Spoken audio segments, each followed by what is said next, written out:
across the UK, on DAB+, on YouTube, on your mobile, and on your side. This is Talk.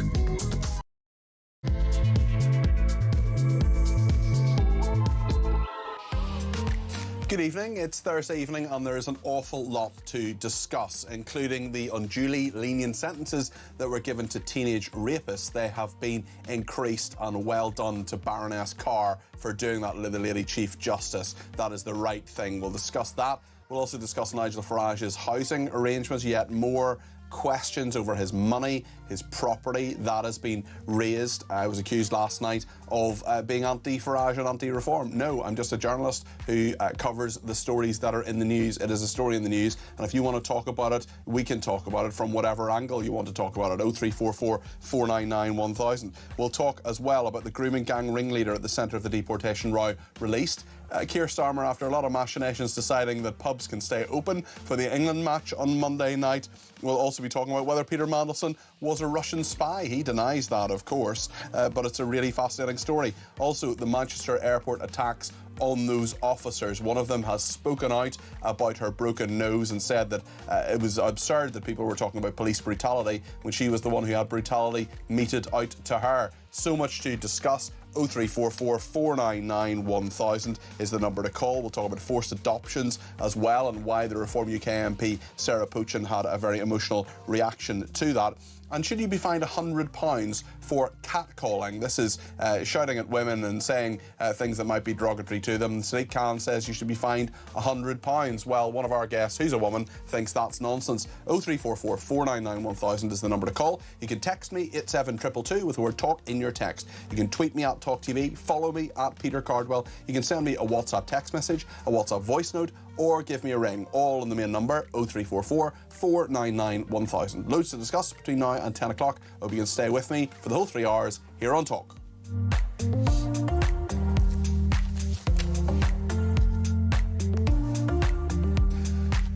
And Andy Burnham as well has given an interview to another broadcaster. He's been speaking in the last 15 minutes or so. I was listening to some of it and it was really not massively noteworthy, I thought, but I also wonder what Kevin Schofield, who I expect was listening to it as well, thinks. He is the political editor of the Huffington Post. We'll talk to him about a number of different stories that are around today. Kevin, good evening.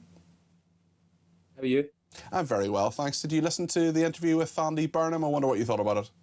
Yeah, I heard most of it before I came on. I mean, it was, as you, I completely agree. There's nothing terribly revelatory. I think it was more of the same, talking about, he wants to do things differently from the way things have been done up until now. He talked again about a circuit breaker, which I'm not entirely sure what that means, but I think it means him just wanting to do things differently. He says he's not made up his mind on who his chancellor is going to be. He's hitting out at speculation, and he was asked as well about which I've heard myself, about MPs basically begging for a job, ministers doing their very best to ingratiate themselves with the incoming Prime Minister, which is all a little bit unseemly, I think. But yeah, I think everything's up for grabs, and that's why MPs are... The bit where I had to leave it and go into the studio to talk to Kevin was he was being asked about economic policy and what his economic policy is. Did you hear that bit, or were you preparing for this interview at that stage, Kevin? Yeah, I just heard a little bit at the start, and again, it wasn't a great deal. He's very good at rhetoric. He's good at talking, isn't he? He's good at talking and saying not a huge amount. Absolutely. I thought that was the keynote aspect of his speech earlier in the week. He said a lot, but didn't actually flesh out many details. And again, tonight, it's all about, taking a different approach to the way things have gone up until now. The last 40 years, which he says has been a failure for ordinary people, and he will change it with massive, export of power out of Westminster around the country.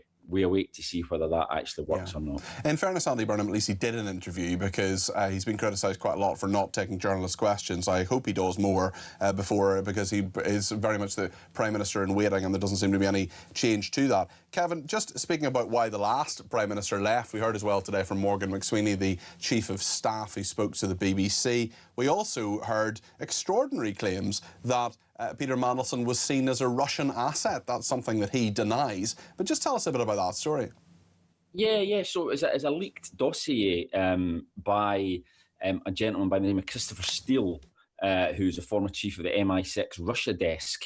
And in this dossier, which was apparently compiled in 2022, he says that Peter Mandelson was considered a top contact by Russia, which is a pretty remarkable claim, certainly. He says that he was a privileged contact for Russian intelligence after first being approached by the KGB way back in 1990. Now, we know, obviously, he was a key part of the New Labour project, which came to power in 1997. He was a key figure in Tony Blair's government, and then was brought back also by Gordon Brown, famously, towards the end of Gordon Brown's time in office. Now, as you say, Peter Mandelson vehemently denies any wrongdoing, and it doesn't appear there's a smoking gun. There doesn't look like there's any actual hard and fast evidence of him spying on behalf of the Kremlin or anything like that. It's just a suggestion in this dossier, but again, it's another negative headline that I dare say Lord Mandelson could well do without. Yes, indeed. The big political story today was the Prime Minister was in the House of Commons talking about forced adoptions. This was an absolutely dreadful thing that happened decades ago when people were forced to give up children. The moral firmament was very, very different, and unmarried mothers who had children were often forced to give them up. It wasn't their choice, of course. The Prime Minister apologised for that today. This is what he said.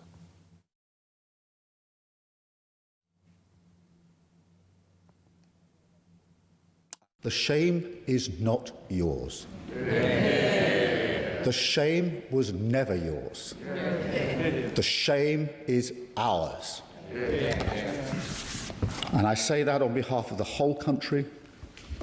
I say it to every single person impacted. We are deeply and profoundly sorry. To the mothers who were told they were unfit, who were prevented from caring for the children they desperately wanted to help and to keep, and who've carried this loss for decades.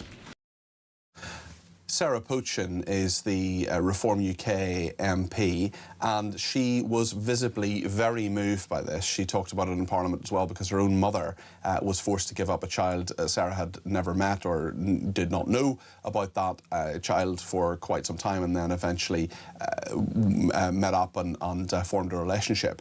This is what Sarah Pochin told the Commons. My own mother was pressurised into giving up a baby for adoption, and this was handled by the church. I only found out after her death. She carried her secret to her grave. When I found out, I tried to find my sibling, but drew a blank. I had to pay privately to find him, and we've now been united.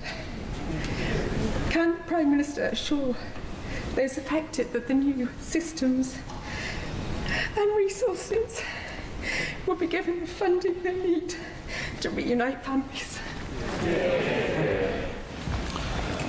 Can I thank her for sharing that personal story? And we can all see just how difficult that must have been. Well done, Sarah Pochin, for speaking so incredibly honestly about her half-brother, who she now has a relationship with, which is a really positive thing, but such negativity. This is just such an absolute stain on our past, isn't it, Kevin? It is. I mean, it's extraordinary sitting here in 2026, isn't it, to think that that type of thing went on, you know, not so long ago, really. It's extraordinary, and it's actually very emotional watching Sarah Pochin there, and you know, that's just one example of thousands of cases of young mothers being forced to give up children who they wanted and could have cared for, having to give them. I mean, it just goes against every human instinct, really, to care for and nurture your own children, and the idea that they were rents from them effectively and given away to other people is just awful. And an apology from the state is the very least I think that those people should. Yeah, and what Sarah Pochin was pushing there for was resources to find siblings or half siblings. I think is a really good thing to push for, and I hope it happens. It's interesting. I did a story actually in Ireland, a man called Paddy Delaney, and he was just an amazing human being, and sadly no longer with us. But he found his family. He was a child child who was given up by his own mother, and then she went off to England because of the shame. It was just such an incredible amount of stigma for these people. It's as you say, Kevin, it's bizarre to think about it now. I mean, there are so many people I know who aren't married, or people, single parents or whatever, and we just don't really think about it very much. There just really isn't any stigma, nor should there be. So I'm glad to see the Prime Minister making an apology there, and he did actually look up to the gallery where there were victims who were sitting, and he gave that apology in a heartfelt way. We often criticise Keir Starmer, but he did the right thing today, so well done to the Prime Minister for that. Something else that he took a little bit of his time to perhaps do, but eventually came to the right conclusion, I think, was to say that pubs will be open until 5 a.m. on Monday. Now, Kevin, I know you know more about football than me, but then most people do, but neither of us is actually English. But nonetheless, I hope that we can both say that to all our English friends, colleagues and all the rest of it, a very, very good, I hope they have a very nice evening on Monday, and a successful one. This is what the Prime Minister said about the football and pubs. We're making sure that pubs can stay open on Monday morning, early on Monday morning, for the England game. So I know lots of people are making their plans. If you're planning to watch it in the pub, that is great, and it's really good for pubs as well. So come on, England. I think there'll be a few bleary eyes on Monday morning, perhaps for a couple of reasons, Kevin. It did take a little while today for this to go through. We have known, of course, from around this time last night, actually, that England will be playing Mexico on Monday. OK, 24 hours later it's sorted out, but there were a few hoops to jump through for the government, weren't there? Yeah, and, you know, it's kind of typical of the Keir Starmer administration. They went through the agonies. They took all the bad headlines. And there was a minister that actually had to stand up in the Commons chamber this morning and say that pubs couldn't stay open. So they got all this criticism, when all along, really, it was fairly obvious. It was a no-brainer, really, for the government that they were going to have to say, yeah, of course the pubs can stay open, people can go out to watch the game. So they managed to get to the right decision in the end, but not without copping quite a lot of flack in the process. And yeah, I think you're right. I think Monday there'll be quite a few people phoning in sick. Yeah, so I'd imagine so. Regardless of what the result is, I think one way or another, folk won't be able to face their work. Yes, I think a few children perhaps not staying up or staying up and not making it to school perhaps as well, especially as it comes to the end of the term in England anyway. In Ireland, north and south, they're off already. A couple of other big home affairs stories. The teenage boys put behind bars after their sentences have been ruled unduly lenient in a horrendous rape case. Westminster responding to that. And also the grooming gang ringleader at the centre of the deportation row has been released. It's interesting that Andy Burnham has been saying that the law needs to be looked at, as has the government, but he has been released.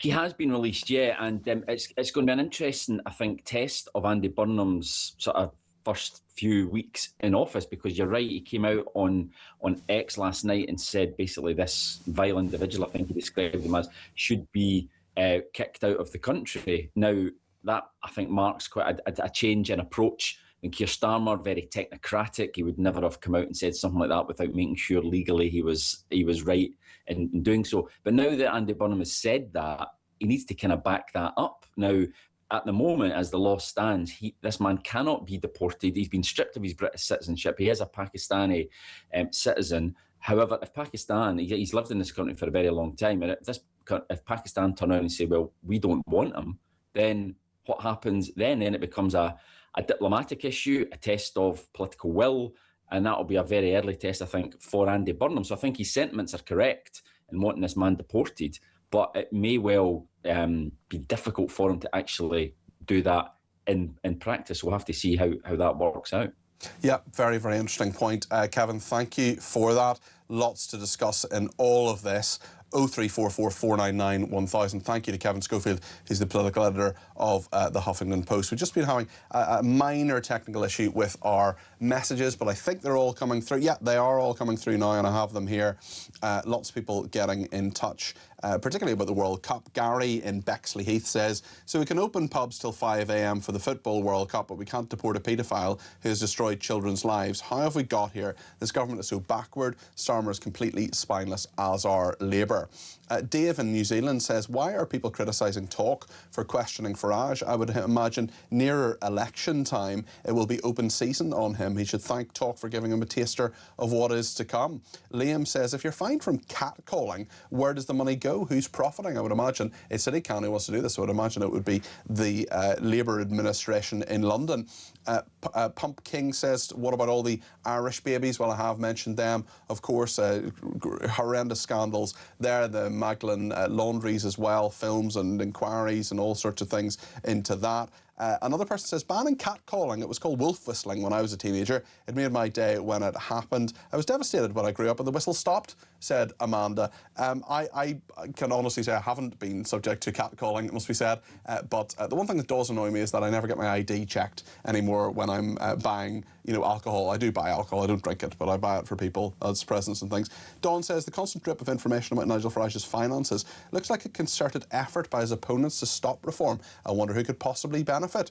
He also says the Mandelson affair would be a good title for a film. The suggested Russian dimension is interesting. Perhaps Jack could WhatsApp Vladimir Putin's white cat for information, says Dawn. Well, Jack doesn't have opposable thumbs, otherwise he would very happily do that. Listen, thank you so much for all your messages. Keep your messages, calls, text, tweets, all your forms of communication and comment coming in on whatever you want to talk about. We'll go to the debate desk next. Claire Muldoon is here with James Hodgkinson. It'll be great to see them and to hear your views too. 0344 499 1000.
across the UK, on DAB+, on YouTube, on your mobile, and on your side.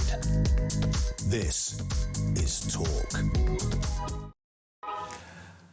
Well, thank you to everybody who's been in touch. We'll get back to your calls, texts, WhatsApps and voice notes very, very soon. But we're on the debate desk now with Claire Muldoon. Good evening, Claire. How are you? Hi, how are you? You well? I'm really well. Good. Really, really well. Splendid and red. Thank you. Enjoying the weather as well? Never enjoying the weather. No. Never do well in the Okay. heat, but I'm glad to be here with a bit of aircon. It's the only reason why I go to work these days. Indeed, and of course wearing a suit, tie and top buttoned is James Hodgkinson. Never changed. James, how are you? You all right? Really well, thank you. And yes, it's lovely and cool in here tonight. Good, yeah. And James, can I just ask you, would you ever wear shorts to work? I don't think I would, no. Yeah. Don't say it. Funny that. Don't say it. More professional than most of the people here. James is going to university in October. I mean, are you going to dress down at university, or are you going to keep the sartorial standards? What's going to happen? I might have to lose the tie and take the top button off, but other than that... Crazy. Okay, no, crazy talk. Pushing the boundaries. It'll never catch on. It'll never catch on. Well, the good thing is that I would obviously always dress formally to work on every occasion. Yes. Sorry. You and Julia Hartley-Brewer not too happy with my shorts. Anyway, let's get on to some serious topics. The Manchester Airport officer Lydia Ward. This is really interesting because, of course, we remember that dreadful footage, some of which we're about to see again, of those two young men who were assaulting police officers. Now, one, of course, was found not guilty and would deny that he was assaulting police officers. You can see the footage and judge for yourself, of course. One has been convicted and will spend some time in prison. One of the police officers, who is no longer a police officer, her name is Lydia Ward. She had her nose broken, and this is what she has told The Times. I just remember getting up, and as I say, I was in a state of panic. I remember like being in so much pain, but being like, oh my God, it's still on. There was just people everywhere, and there was these other two males, and they were just so like shouting, aggressive, coming towards us, and I was like, who's attacking us? Who's not attacking us? And filming it, laughing, just shouting horrible stuff. And in the days after, we saw the lawyer and of the two brothers sitting with the two brothers doing interviews, didn't we? Talking about police brutality. How did that make you feel at the time? I'll be honest, at the time it made me feel really angry because I felt silenced. Like, I've seen so much stuff on social media, so many people making videos about it with their opinion on it, and people commenting, saying that we're racist, it's police brutality, and I was like, that's not the full story. Like, I'm the one who's now lying in bed with a broken nose. I was like on my back, barely able to breathe. Like, having to keep sitting up to breathe properly. And I was like watching all this stuff, with making out that we were the bad guys. And it was quite frustrating, and it did make me a bit angry at the time. Former police officer Lydia Ward there. She's speaking to David Collins, the northern correspondent of the Times newspaper. She referenced Amar Anwar there, who calls himself a human rights lawyer. He is speaking at Marxism 2026 at the weekend, if you want to hear more from him, alongside Pascal Robinson-Foster, who's suing the BBC for calling him an anti-Semite. Interesting. And Zara Sultana and Jeremy Corbyn will be there, as well as will Mothan Ali, the deputy leader of the Green Party. So quite the collection.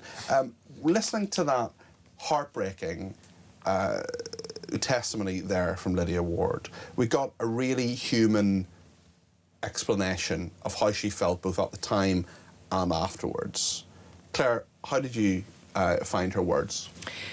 There were a huge impact, her words, on what she went through. I've got a few views on this story, and I don't think anyone should have been filming it. I don't like the way that it was edited and put out. It was very much a tale of two videos. Yeah, very true. Very and, true. you know, also on the back of Henry Novak's killing, with the police not attending to his needs and to, in effect, allowing him to die. The last words that poor boy must have heard were, you know, you have the right to remain silent. But how profound was that? But back to this Lucy Ward case, the interaction came about because of an argument between two passengers picking up one of the mothers from a flight from Qatar at Manchester Airport. And you know, when the police seem to me at the moment to be damned if they do and damned if they don't. And I don't know how I would be in that position. One, I'm not trained to be in that position to deal with that fight or flight, access to adrenaline going through your body. But you would hope that, you know, they would be there as teams. They'd be there as, you know, to hold each other's hands metaphorically and be there for each other. And in this case, I think that's what happened. Lucy Ward's compatriots, her police officers, her fellow workers stood up for her and dealt with the situation and tried to deflate it as much as they could. But also on Anwar, he's also the leader, the lawyer for, amongst other people, Nicola Sturgeon. So with the other names that are there, given who he's speaking with, I rest my case, my lad. James, what do you think? Well, as you said, Peter, it humanises what is an utterly harrowing story, and that is really, really difficult to watch, to see the impact it's had on that particular former officer. It's so often the case when we get emergency workers assaulted in this country, which happens far, far too often, that we don't hear from them directly. And so from that point of view, for people watching at home, it's really, I think, meaningful and in a sad way, good that they've been able to hear that and that they can see what that impact it's had on that officer in particular. What I do think on this, though, is the officers involved, because it's not just Lydia Ward, there's also PC Ellie Cook, who was involved as well.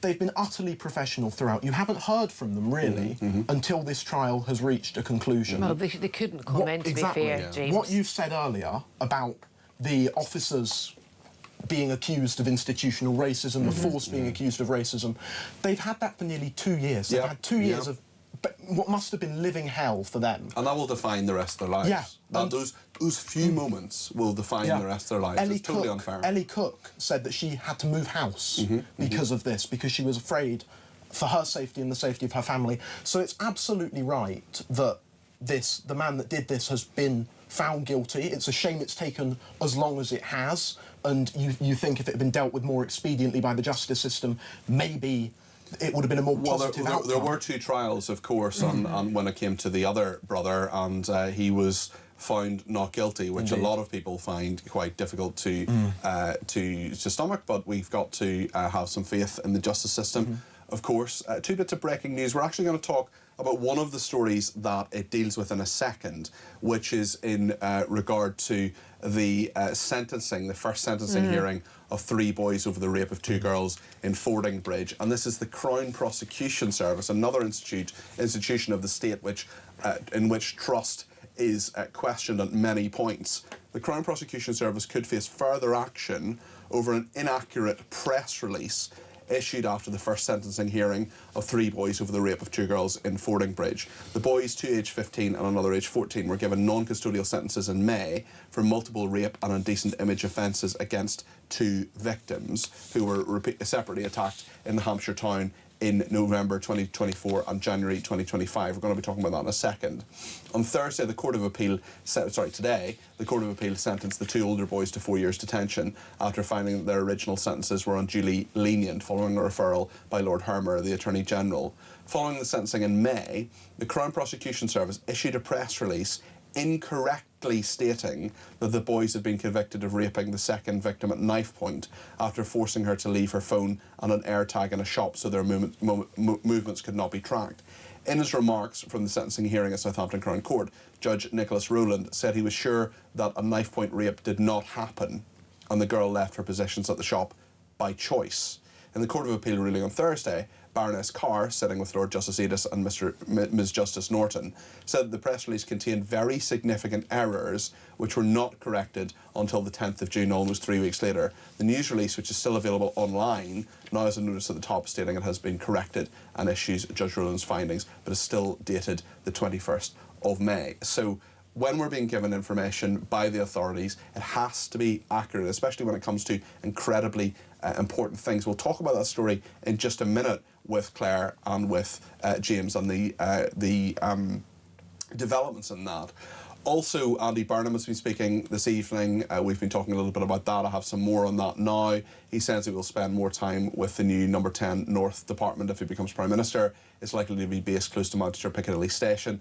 He said, this is in a media interview, he said this is obviously extending the Downing Street operation, creating a North Pole, if you like, so that the country can see that power is more balanced. Number 10 North will act in the interests of everyone, everywhere. He said there's already a proposal for a government digital campus close to Manchester Piccadilly, so it is my intention, if I get the opportunity, to base it there. I will spend time there because I think it's really important to show a new drive around taking power out of Westminster. Why? To get growth in every postcode around the country. Lots more to come, and thank you for everybody who has been in touch. Let me just read a couple of these messages that have come in. Michael says, if they can fast-track a special law to protect one of Starmer's pensions from tax and extend pub opening for football, why can't do the same with a law to deport paedophiles for the protection of young girls? We're going to be talking about that in just a minute or two. Gaz says, good evening, Peter. Nice thought for a Sunday night, early morning AM, but all the big drinkers are 50-something like me. We are drinking in the afternoons and early evening these days. So add to the fact that we're probably on our early shifts, the pubs will be filled with younger people who just don't drink like us. They can stay awake better, but that is it, says Gaz. We'll talk about those pubs staying open a bit longer, hopefully a bit of a cash injection for the much maligned pub industry. All the main stories of the day, including those sentences and the development on that with Claire and James in just a second. Stay with us.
Across the UK, on DAB+, on YouTube, on your mobile, and on your side. This is Talk.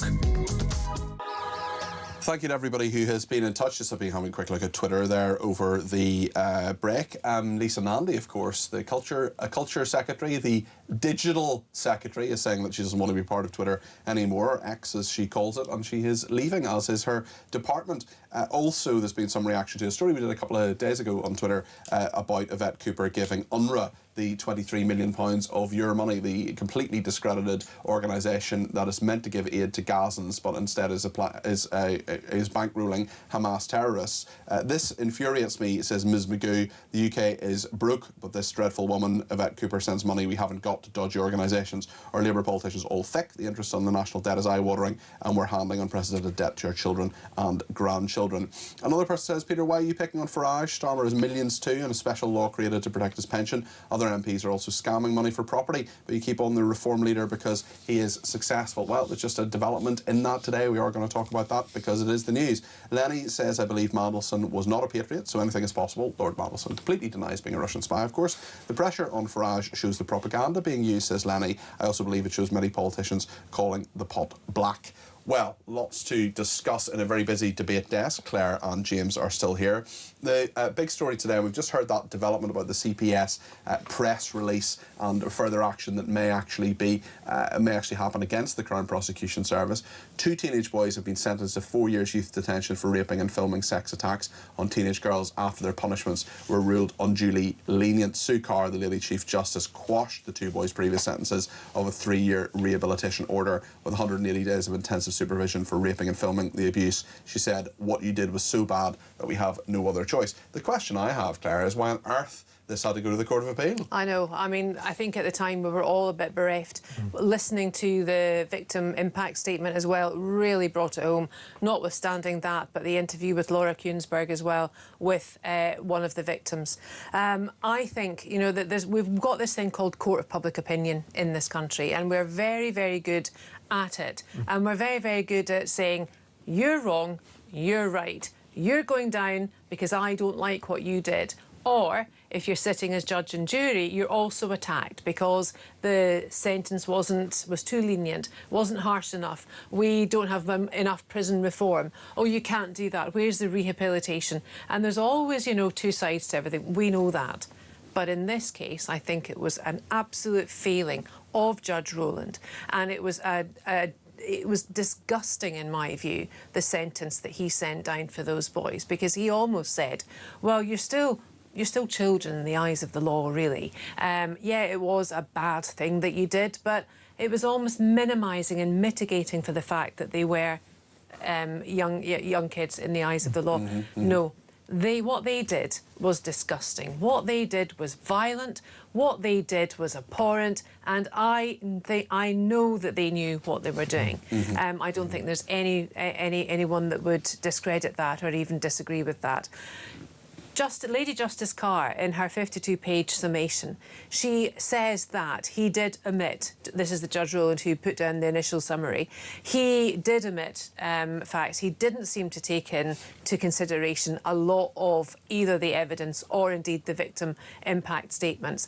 And I'm really pleased that this has been such a miscarriage of justice. But on your previous point, James, this is something that has been expedited quite quickly in all intents and purposes. The two girls who, as victims of rape, are of course entitled to lifelong anonymity, are known as C1 and C2. And C1's family said they're deeply grateful and relieved by the Court of Appeal judge's decision to increase the sentence, and are thankful their voices were heard. While nothing can undo our family's anguish, this outcome brings a greater sense of justice and accountability. The family of C2, the second family, said the original sentences were devastating, welcomed the decision. While no sentence can undo the trauma she has endured, today's decision gives us a greater sense that justice has been served and that those responsible have been held properly accountable. We are immensely proud of our daughter's courage and strength throughout this long and difficult process. We hope this outcome reassures other victims and survivors that their voice matters and that the justice system can correct decisions that do not adequately reflect the seriousness of these crimes. Those are very, very wise words. James, your thoughts on this? Well, look, it goes without saying that the victims in this case have been immensely brave. Firstly, in having the courage to come forward. Secondly, in going through a 5.5-week trial during which they were cross-examined.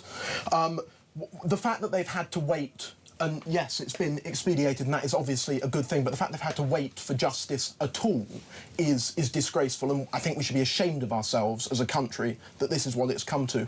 On the CPS and on that inaccurate PR, what it's done is it has muddied the water, and when you look at the defence teams for the criminal rapists, as they can now be called, they used that in the defence. They said that they had been subjected to more threats and more harm than they would have otherwise been because of that incorrect PR. The CPS have one job to do, and that is to bring charges to trial to allow justice to be served. And in this case, I'm sorry to say, they've got in the way of the easy and expedient movement of justice. But equally, yes, you know, everything you've said I do agree with, but equally, it is good that we have that checks and balance system, that they could go to the Court of Appeal and it could have been overturned and justice can then prevail. I don't think we can lose sight of that. Can I just get your thoughts on something that's just breaking? Actually, Andy Burnham, in this interview he gave earlier to another broadcaster, he said he would not make crude cuts to benefit levels. He said, I'm not going to go with the crude cuts to benefit levels that then just put people who are struggling in even worse poverty, and that often creates the backlash, and understandably so. There's a different approach which is looking at two things that can be done differently to get the overall benefits bill down. One of those is how we support young people. I will not defend an education system that is overly focused on the university route and does not lay out paths to technical qualifications for our young people. He says what I've done in Greater Manchester is something that might be looked at more broadly. Free bus travel for 16 to 18 18-year-olds so they can access those opportunities. In my view, if we did that and we changed the way we provide mental health support to young people, I believe it can substantially reduce the number of NEETs. If you build more council houses, you can bring down the housing benefits bill. You do it over the long term in a more sustainable way. That has just been reported. Claire, your instant reaction? OK, NEETs are back home living at home. They can't afford to move out because they can't afford to get deposits, they can't afford the rent. They will not get the rent part of the universal credit in a universal credit award. He can't keep using Manchester as a carrot to dangle in front of all his supposed devolved powers that he wants to get. Technical colleges were killed thanks to Blair et al. For punishing colleges, not making them colleges, elevating them to university standard. Well, they haven't elevated them to anything other than cash cows for student finance England, in the gates of England and Wales. However, 16 to 18-year-olds already get free or subsidised transport. That should be good, but it's not to roll out to make it easier access for education, because the education isn't there, because the places aren't there, and nor are the jobs. So they're going to have to create jobs, and by creating jobs, by affirming societies, by firming up knowledge, or firming up communities, mental health will start to dissipate and will not be such a pandemic, an endemic levels of what it is at the moment. And it's essential that work and education are a way out of that, and good luck to him if that's what he's going to do, because we've been saying that for a while. What do you think of Burnham's comments, James? Look, on universities, I actually think he's onto something. 15% of the NEETs in this country have a university degree. It is no longer the sort of the land of milk and honey that it once was. But to do all of this, you have to have an economy that's growing. And unless Labour drastically change tack on tax policies, unless they start pursuing policies that will allow the economy to grow, we're just going to go on this same old cycle, and all the rhetoric Burnham wants to give will soon run dry, because unless we see proper policy change, we're going to be back where we are in 12 months. Starmer version 2 with a T-shirt. Well, indeed, let's hope that it is better than that. But certainly, Graham has been in touch and says there's normally a load of down and outs by Piccadilly Station, so Burnham will fit right in with the way he dresses, says Graham. Harsh. Another person says the North have hated the South for centuries. That's why the non-angel of the North, Andy Burnham, is doing what he's doing, says that person. So thank you for that. We'll get back to some of the main stories of the day. I do want to talk a little bit about this story about the grooming gang ringleader at the centre of the deportation row, who's been released. Also, we can talk about whether Peter Mandelson was actually a Russian spy, and Farage's £4 million property empire, to say nothing of the Education Secretary has just told our colleagues over at Times Radio that she doesn't agree that children should miss school in order to watch Monday morning's World Cup tie against Mexico that England are playing. Stay with us here on the Debate Desk on the Evening Exchange on Talk.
across the UK.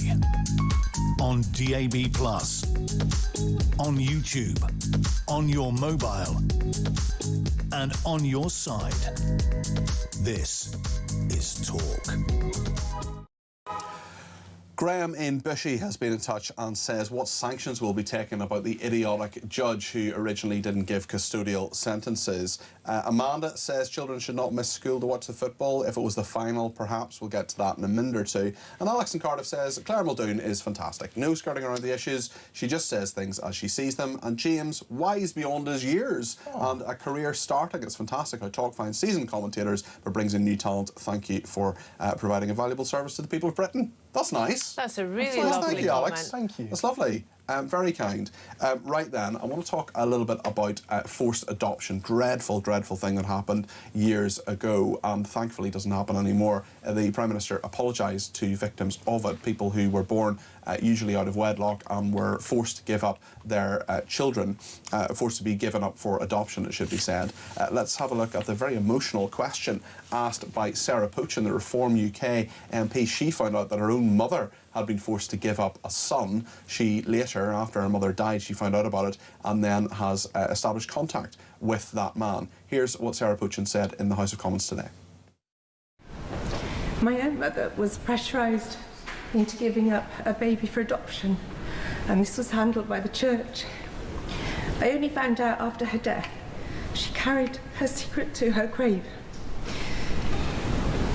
When I found out, I tried to find my sibling, but drew a blank.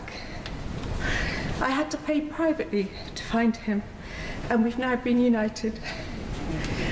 Can the Prime Minister assure those affected that the new systems and resources will be given the funding they need to reunite families? Can I thank her for sharing that personal story, and we can all see just how difficult that must have been. James, what do you think about this story? Well, the government are absolutely right to apologise for this. It's an issue which permeated right across society, from churches to local authorities to hospitals, and it's a very, very difficult one for anyone to ever rectify. The issue spans so many families, so many links. Some people may not even know the truth about what happened in their own families. So the government have got to do whatever they can on this, and I actually think the government are now, with this apology and with what they've put forwards as a way to go forwards, they're making the right steps on this. So they've promised money to help people access records. They've promised support groups to help people, because if this happens, it must just be all-consuming. The guilt that you feel for something that isn't your fault must be all-consuming. And of course, the apology itself, it's definitely the right step, and I think it's going to be something, when people look back on the legacy of Starmer, it's going to be one thing that they look back and go and are thankful that he did. Yeah, I think he's done the right thing today. Claire? Yeah, no, absolutely. And it was... I don't want to minimise this by saying it was lovely to see Sarah Poochin be emotional about something, because she has people have got a lot of truck with her being reform in the House of Parliament. However, I think this has systematically been something that has just eroded the beauty of childbirth from women, especially being forced to give up a child. I've had 4 naturally myself, and to think that I had to give one of them up at a time when you are most vulnerable. Please believe me, it's one of the most vulnerable times of your life that any woman would ever be in, at the point of birthing a child.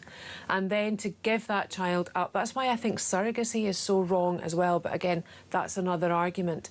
But for the government to step in, they're not saying, look here, we've got money. It's not like a wispy woman fight here for pensions. We've not got compensation for that. I think it's actually quite beautifully, rather beautifully done, because they are going to give money to support more adoption agencies, to support women who feel they can't carry through with a pregnancy. And if that leads to one less child being aborted, then that, in my view, is a really positive thing. And you just touched on your own faith, Claire, and you're very open about your faith. You're a Catholic, that's a really important thing to you. I mean, the Catholic Church and many other churches as well have a lot to apologise for here too. Indeed they do. Indeed they do. And to come from a government that is very secular, I think, you know, it is a very good and very positive thing. And I am surprised. But again, all the churches, and my own church, the Catholic Church as well, have got blood in their hands on this too. They have not dealt with the reasons why they pushed women, very vulnerable women, into these positions of giving up the children, and that all perpetuates. We know that. Let's talk about Shabir Ahmed, who is the grooming gang leader at the centre of a deportation row, and we've got a texter here who says, I find it so hard that we hear about rapes nearly every day. It's such a terrible thing, and my hope is that we don't become hardened to it. He should be deported now. We can't deport him because of the law. James? Well, yes, it's a until now relatively sort of minor piece of legislation, the Immigration Act of 1971. And what this does is it means that those who arrived in the UK from certain Commonwealth countries before 1973 and who lived in the UK for at least 5 years before their deportation was considered can't be removed. Now, I personally think this was a bit of legislation that, when it was passed with good intention. It was passed to give people who came in the security they need to assimilate. However, the parliamentarians and the ministers who passed that legislation in 1971, I am sure, would be horrified to learn that it's being used to shelter such a depraved individual. I am hopeful that what we will see in the coming weeks is a bipartisan piece of legislation put forwards through Parliament that will see the legal loophole that has allowed this man to stay in the UK to go, because in my view, until he is either back behind bars, which won't happen, or out of this country, vulnerable women and girls in this country are not safe. An astonishing story politically today, Claire, about Peter Mandelson in one of the papers, an allegation that he was a Russian asset, or seen as a Russian asset. I mean, you're just smiling and laughing here. He denies this, of course, but I mean, it is part of the kind of He's Rasputin. Well, there was a cat that really got gone. I mean, he was.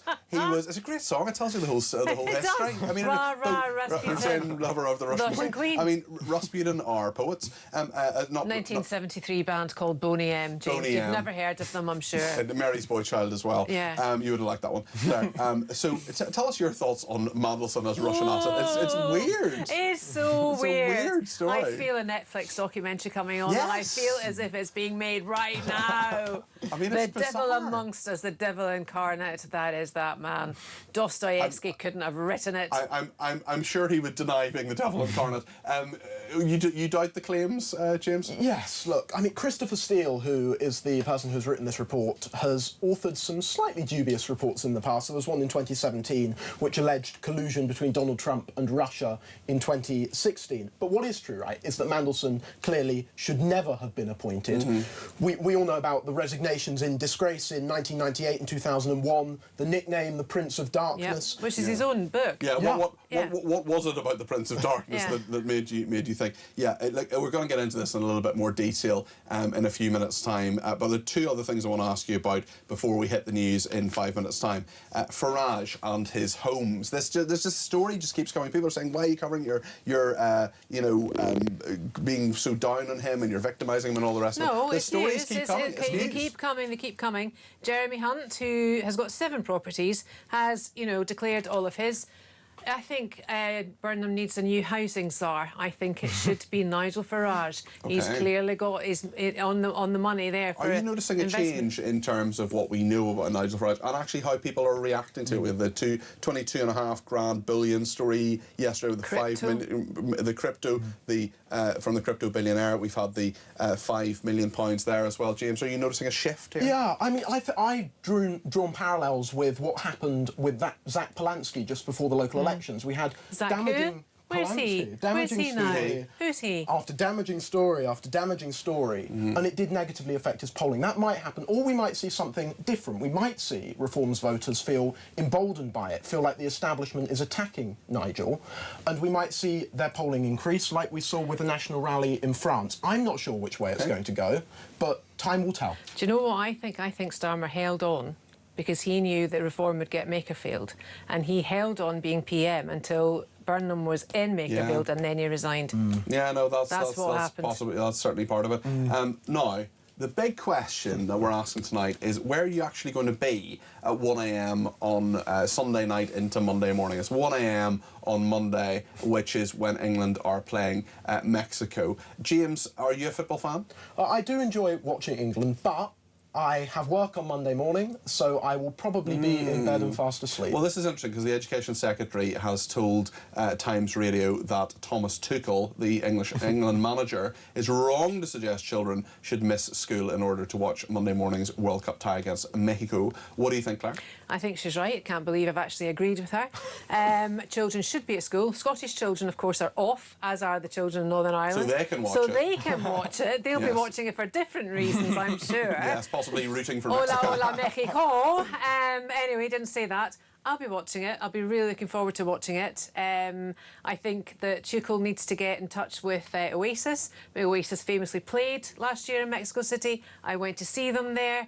I think that Liam Gallagher will be able to give plenty of tips to deal with the altitude, 7,000 feet above sea level. It's very hard. And the other thing is those Mexicans, they've played every single game there. Yep. They've never had to move. Interesting. And Well, they're a home nation. Well. And I mean, we have a texter. And they've only got 2 or 3 days to acclimatise. We have a texter who says, surely children should just be told, yes, you can stay up and watch the football, but in the proviso you go to school. Yes. Just basic parenting skills, not woke, fold in and give them. Teach your children life, gives you everything you want for no hardship or pain. Get a grip. I mean, if they go to school, they might fall asleep. I don't care, but they shouldn't. They should be going to school without having watched it if they're young, OK? Because what does that tell them? If you go and you run and you're in a race, you don't come first, doesn't matter, you've taken part. No, let them have a day off if it's the final, not if it's a qualifying round. This might be England's last match, though, James, so maybe we should be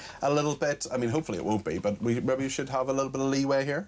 Look, I mean, it's a difficult one, and ultimately, in my view, it's for each parent to decide. If I had kids and I was parenting them, I would let them stay up, as you say, on the proviso that they were through the school gates at 9 a.m. the next morning.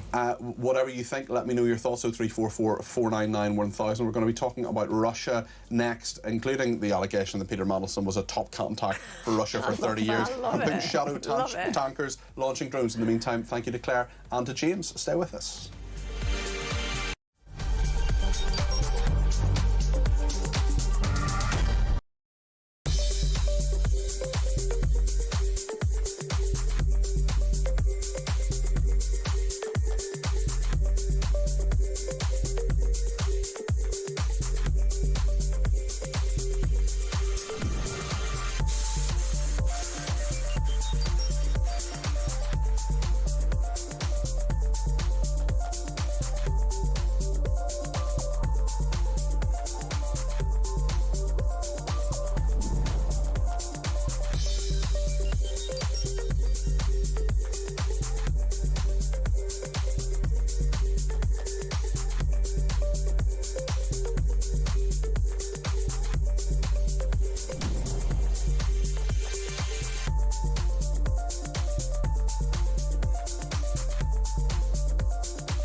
across the UK. On DAB+, on YouTube, on your mobile, and on your side. This is Talk.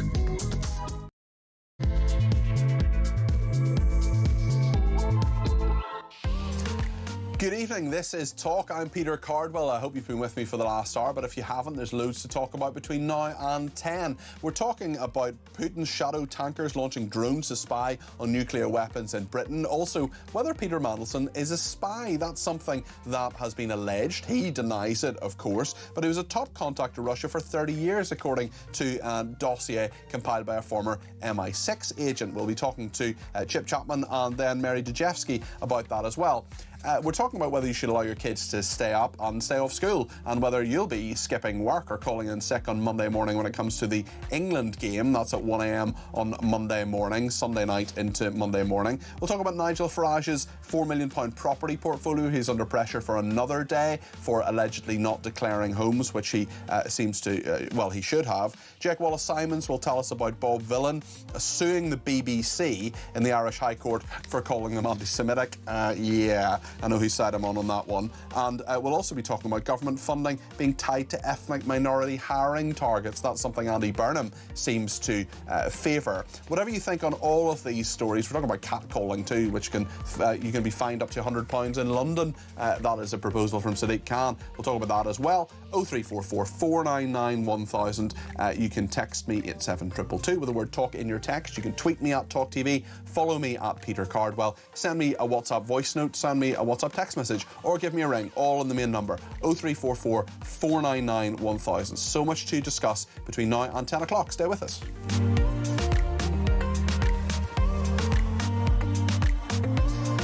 And many people getting in touch on some of the stories that we were talking about in the last hour as well. And thank you to Carol in Liverpool, who says, a few months ago I read a book on forced adoption taken by Karen Considine. It was absolutely heartbreaking. Thank you for that. So much to discuss on forced adoption as well. And if you have views on that, please give me a shout. But I want to talk now about the fact that Putin's shadow tankers have been launching drones to spy on nuclear weapons in Britain. This is a fleet of sanctioned oil tankers that have been that drones have been launched from to spy on nuclear weapons. This is intelligence experts claiming this, exploiting numerous gaps in NATO air defences during a sustained 15-month campaign by the Kremlin. This is according to a report published by the International Institute for Strategic Studies. Chip Chapman is with me now, Major General Chip Chapman, former Ministry of Defence Head of Counter-Terrorism.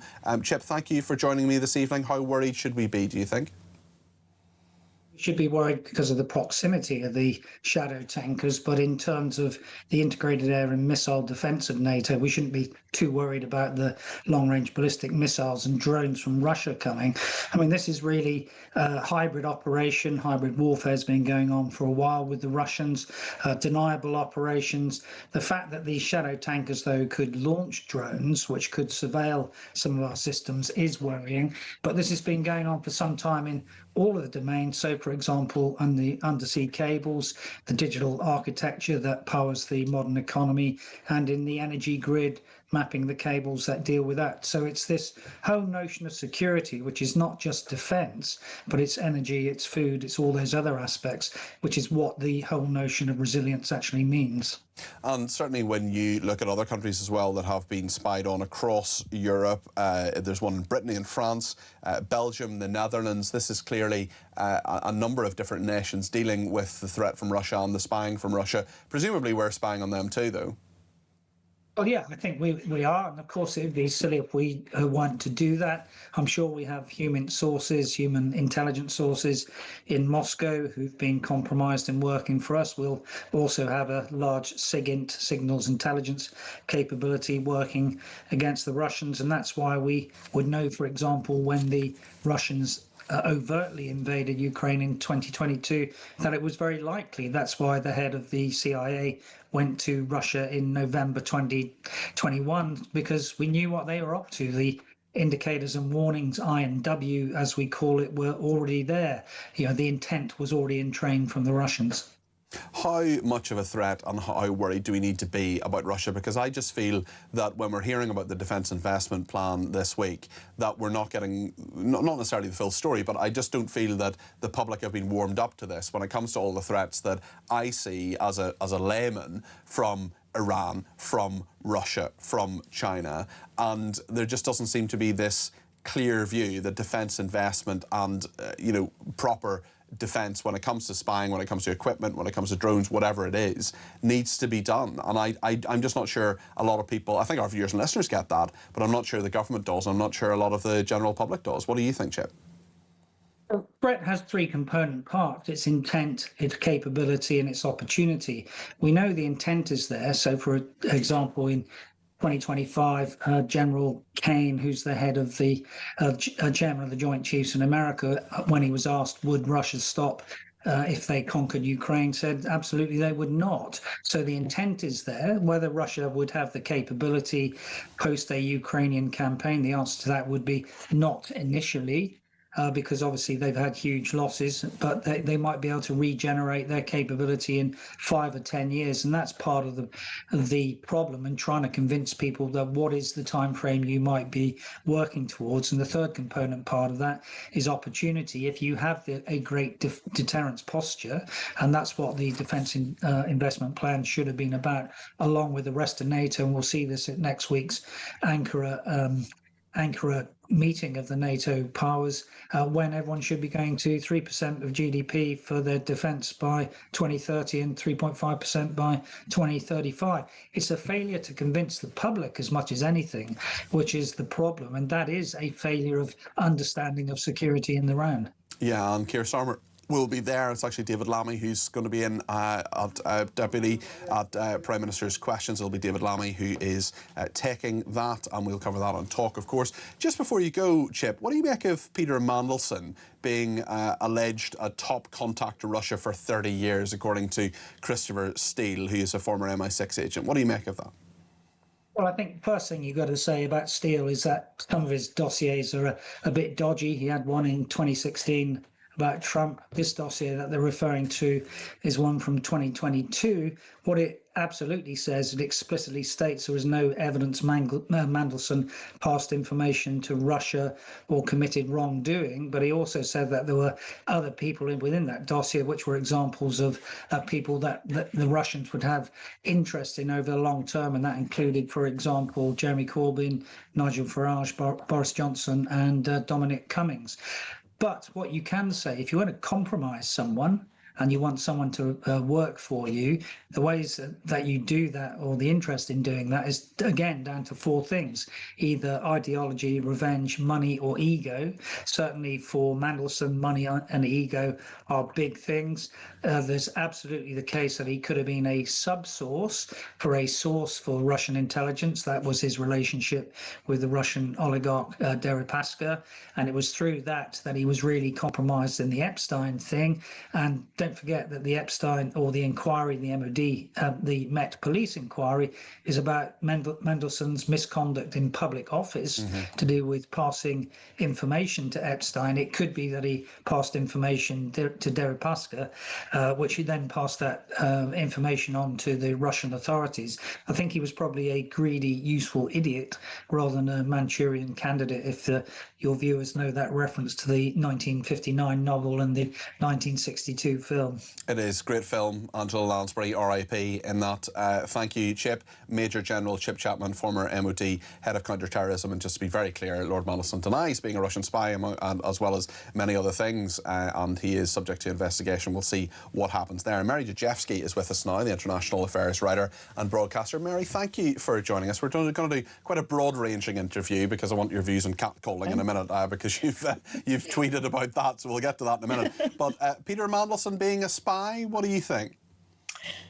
I think one of the big problems is that, you know, the definition of spy has become very very loose, and it accommodates all sorts of things. Whereas, you know, you and I might decide that, you know, that a spy is something very clear and very well defined.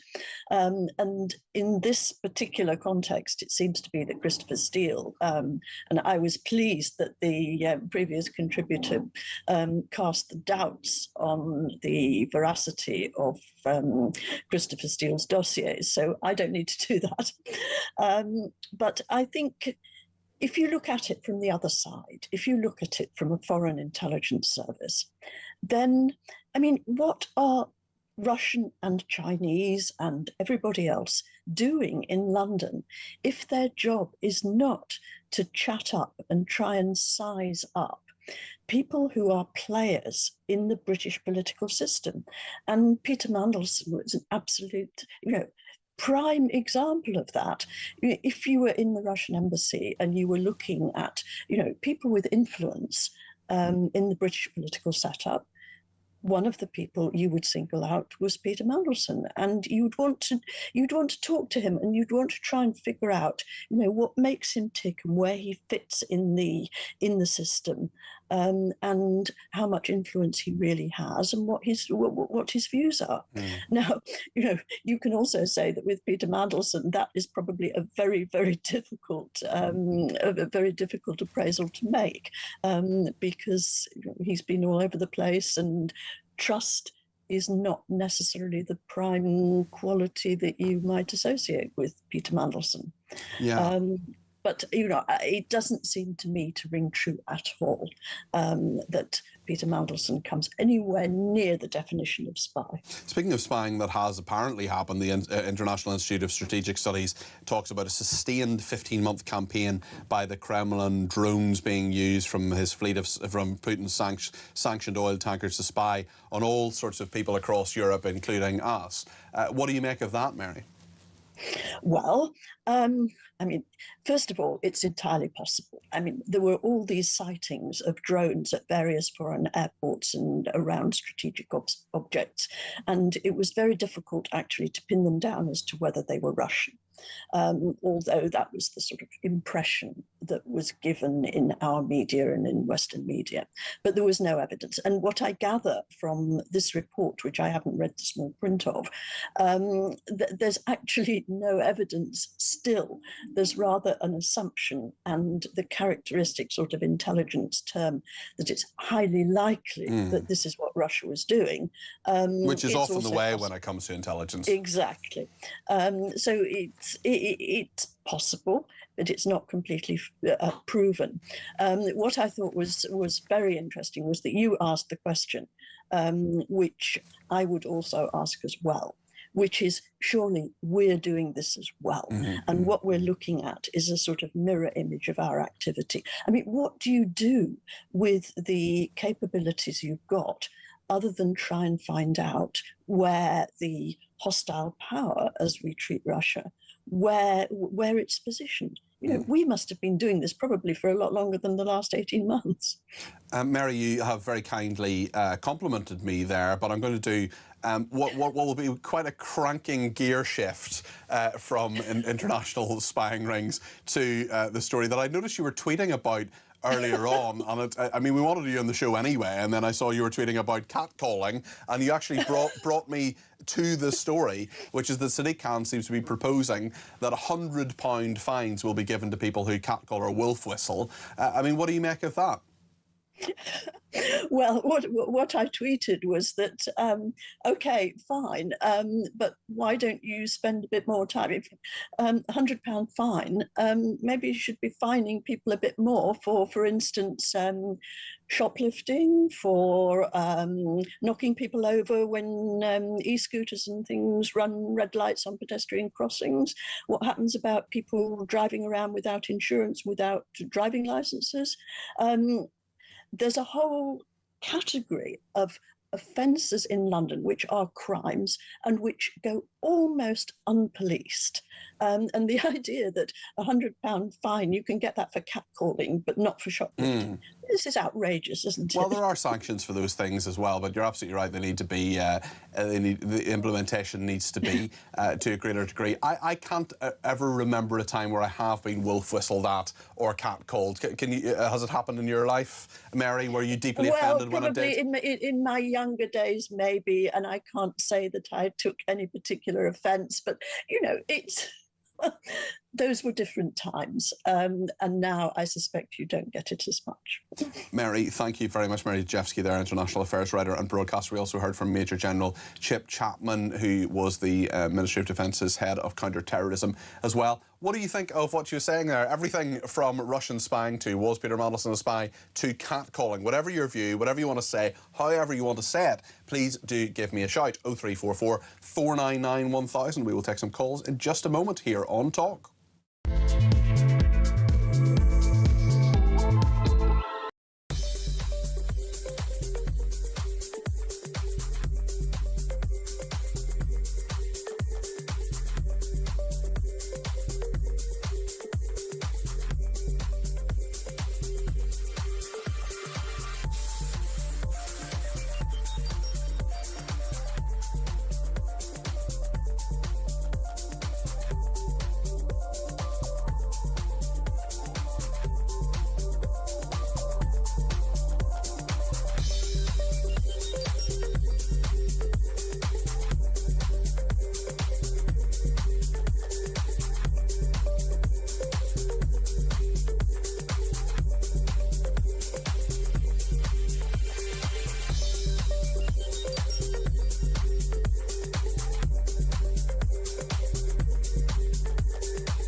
Across the UK, on DAB+, on YouTube, on your mobile, and on your side.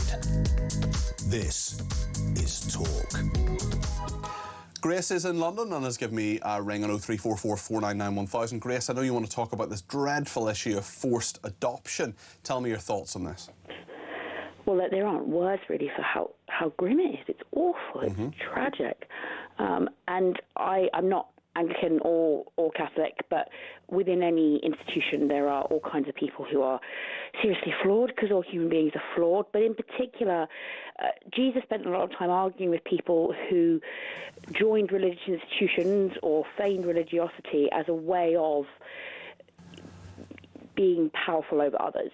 It's a way that they could be judgmental of others but still be seen as noble in the eyes of the community. Jesus got really angry with those people, and I think we see a slightly similar thing here and in some other scandals and things that have happened as well.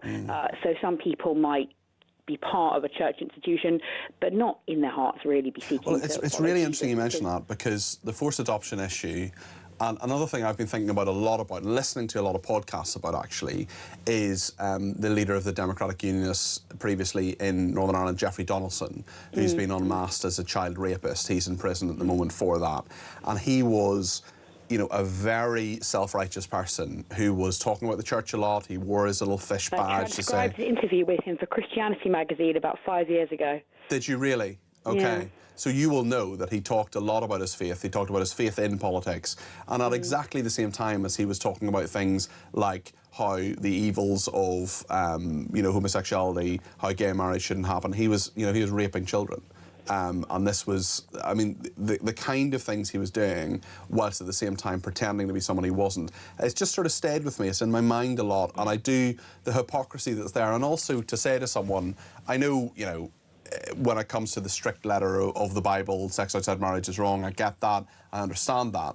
But to then use the institution of the church, both in the United Kingdom and in Ireland as well, to absolutely vilify people, to persecute them because they had children outside of wedlock, it seems like a different time, but it actually wasn't that long ago. If people do something that somehow breaks God's law about sex, for example, or something else, then that's between them and God. It's not the place of church leaders to punish them for it in some way. And Jesus showed again and again compassion toward people, even though they had done things that he didn't necessarily agree with. I mean, when a woman was caught in the act of adultery, Jesus stopped her from being stoned, and he said to her, go and sin no more. So he showed her compassion at the same time as not agreeing with her actions. And that's true for all of us. And he also said the origin of that, you know, will let he who is without sin cast the first stone. Very, very interesting thoughts there, Grace. Really appreciate them. Thank you. That's Grace in London. Let's go to Mark in Lincolnshire, who has some thoughts about I think it's Oxford University, is it, that you are ringing us about this evening? It is, yes. Hello, Peter. Hi there. Hi there. Yeah, it's just something that just came across on my timeline, and I thought, oh, that's funny. That said that Stand Up to Racism in Oxford have launched a petition against housing 1,250 illegal migrants in their area. It's in an army camp in Bicester, I think. Bicester. That's a strange one, Mark. Stand Up to Racism. Okay. They've launched what is their reasoning for it? Oh, well, because they don't want... Because it will attract protests from the far right. Oh, right, OK. So they don't actually want people to be housed. That's definitely the reason. Wow. You know, it's got nothing to do with them being open borders, fanboys and girls. And then the minute it's going to be on their doorstep... Yeah, it's a Ministry of Defence site in Bicester that we're just having a look at it online behind the scenes at the moment. And yeah, I mean, that is an astonishing thing, really, isn't it? We also have a story this evening, Mark, that you might be interested in, just on that thought about government funding being tied to ethnic minority hiring targets. And this is something that Andy Burnham has been considering as well. Sorry, repeat that. So government funding should be tied to ethnic minority hiring targets. I mean, I certainly wouldn't want to be hired because of the colour of my skin. There's a couple of different stories here. One of them is about white British students, a minority at almost 1 in 5 universities. And the other story is about an idea that Andy Burnham has thought about from a think tank that's advising him, about saying that if you are a body that wants government funding, well, then you should have a very good record at your ethnic diversity in terms of hiring. This is government funding that will inject even more division into our society, as some would argue at the behest of toxic identity politics. We've seen those internships that are only available for people who are ethnic minorities and other forms of what is so-called positive discrimination, affirmative action, as it's sometimes known as well. Well, you're asking the right guy here, aren't you? Me being a nationalist and all. I mean, we live in a white country, just about, although declining by the year, that is simultaneously somehow anti-white. it's ironic, really, when you think about it. Yeah, I mean, I don't know. I mean, I don't know what to say to these stories, to be honest, anymore, because they're so frequent these days, to be honest. I just think that, you know, the sooner we get, and I think whatever people's own view on this is, you know, you have moderate nationalism, which people aren't myself, and then you have people that kind of break away from nationalism that will go into what you might describe as more genuinely far right. Now, the problem is, and the concern that I've always had with these kind of things, Peter, the more this anti-white stuff goes on and on and on and on and on, very rapidly we will devolve into a country that is quite literally, you know, sectarian by nature, as it's pretty much becoming now anyway. Yeah. But you will start to see more and more sectarian violence. You'll have stuff like, I mean, obviously, as you know, I'm a member of Restore Britain. Now, Restore Britain get a lot of grief, you know, for no real reason. You know, I mean, there's hit pieces all the time about white supremacy. Well, there are people in Restore Britain whose views are pretty abhorrent. Yeah, there's a very small minority of people that are like that. Of course there is. You can find them within most political parties and movements. That's the reality. A light's shone on it at the moment because of, you know, beneficial to 8 other parties at the end of the day. This is how politics works. You know, it's the same as Labour shining a light on the Greens and their anti-Semitism and their Islamism and all that kind of stuff. The element of that, I don't believe for one second that everybody in the Green Party is an Islamist or an anti-Semite. And that's a fair point. That's a fair point, Mark. We've actually just got this text from the petition from Oxford Stand Up to Racism. It's nothing to do with the university, it's Oxford Stand Up to Racism. The government's plan to house 1,250 asylum seekers in a military camp near Bicester is about the government increasing the punitive hostile environment for immigrants in a bid to out racist Reform UK. It represents, Stand Up to Racism say, a desperate bid to win votes and to divert people's anger away from the government's failure to address the decades of cuts and austerity the majority of people have had to endure. The plan arose in the context of far-right groups targeting asylum seekers' accommodation, often violent protests over the past 2 years. So they want to stand up to racism by not having asylum seekers having homes. That seems quite weird, Mark, to me. Well, at the end of the day, Peter, as I say, it's got nothing to do with the reason. The reason is they don't want these people there. That's the reality. They just don't want to say it. They'll dress it up in whatever language and whatever, you know, fashion they wish to make themselves still seem how they like to be, you know, to give the messaging out as they do. But back to my original point, if I may briefly just finish on. Yep. Restore Britain are very much the moderate option here, because what you will find, and what I worry about, is in the next 10 to 20 years, essentially, we're very rapidly going to end up in a situation where, particularly when the white British people of this country start to become a minority, and that's a long way off, isn't it? I mean, that's about 15 to 20 years, Peter. I know, Mark, that's not going to happen. You're not going to have that sort of demographic shift in 15 to 20 years. There's no chance of that. Right. Well, 40% of births, Peter, are foreigners, are foreign-born births. For foreigners. That's the reality, Peter. That's right now. All right.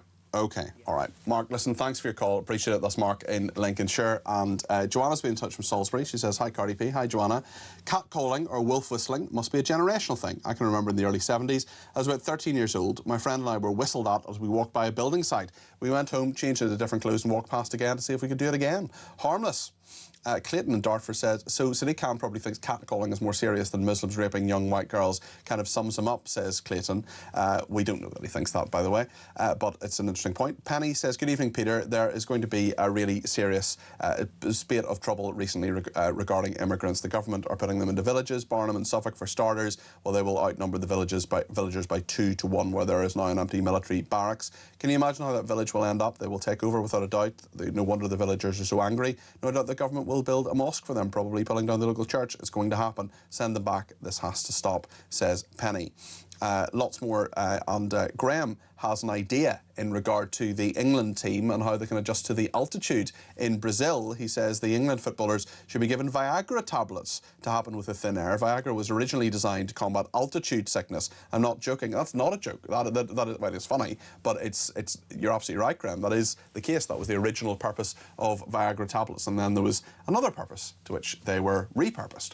Lots more to discuss. We'll be discussing Nigel Farage's homes with a politics lecturer from the University of Bristol, Dr. Sam Parr, who's an expert in political corruption, although, of course, there's no suggestion that Nigel Farage is corrupt. Lots to discuss on that, and I want your reaction to it as well. 0344 499 1000. Stay with us.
Across the UK, on DAB+, on YouTube, on your mobile, and on your side.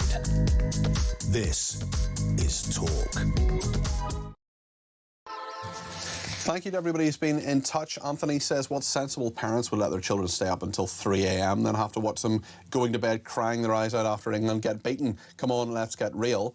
Another person says, I think we're not giving Starmer enough credit on defence, running the country into the ground. It suddenly becomes less desirable to our enemies and less likely to be invaded and turned over. I mean, who on earth wants to inherit the NHS and our welfare bill? Jeremy in Exeter says, why would anyone expect Russia to be anything but hostile towards us? We've allowed our missiles to be fired into their country. Our politicians have made it clear they want the destruction of Russia. I don't think they want the destruction of Russia. They want Russia to stop invading Ukraine. They don't want the destruction of Russia. Jeremy says, and they have paid billions of pounds of our money in an effort to achieve it. I just don't think that's the case, Jeremy. They want the Ukrainians to win the war, certainly.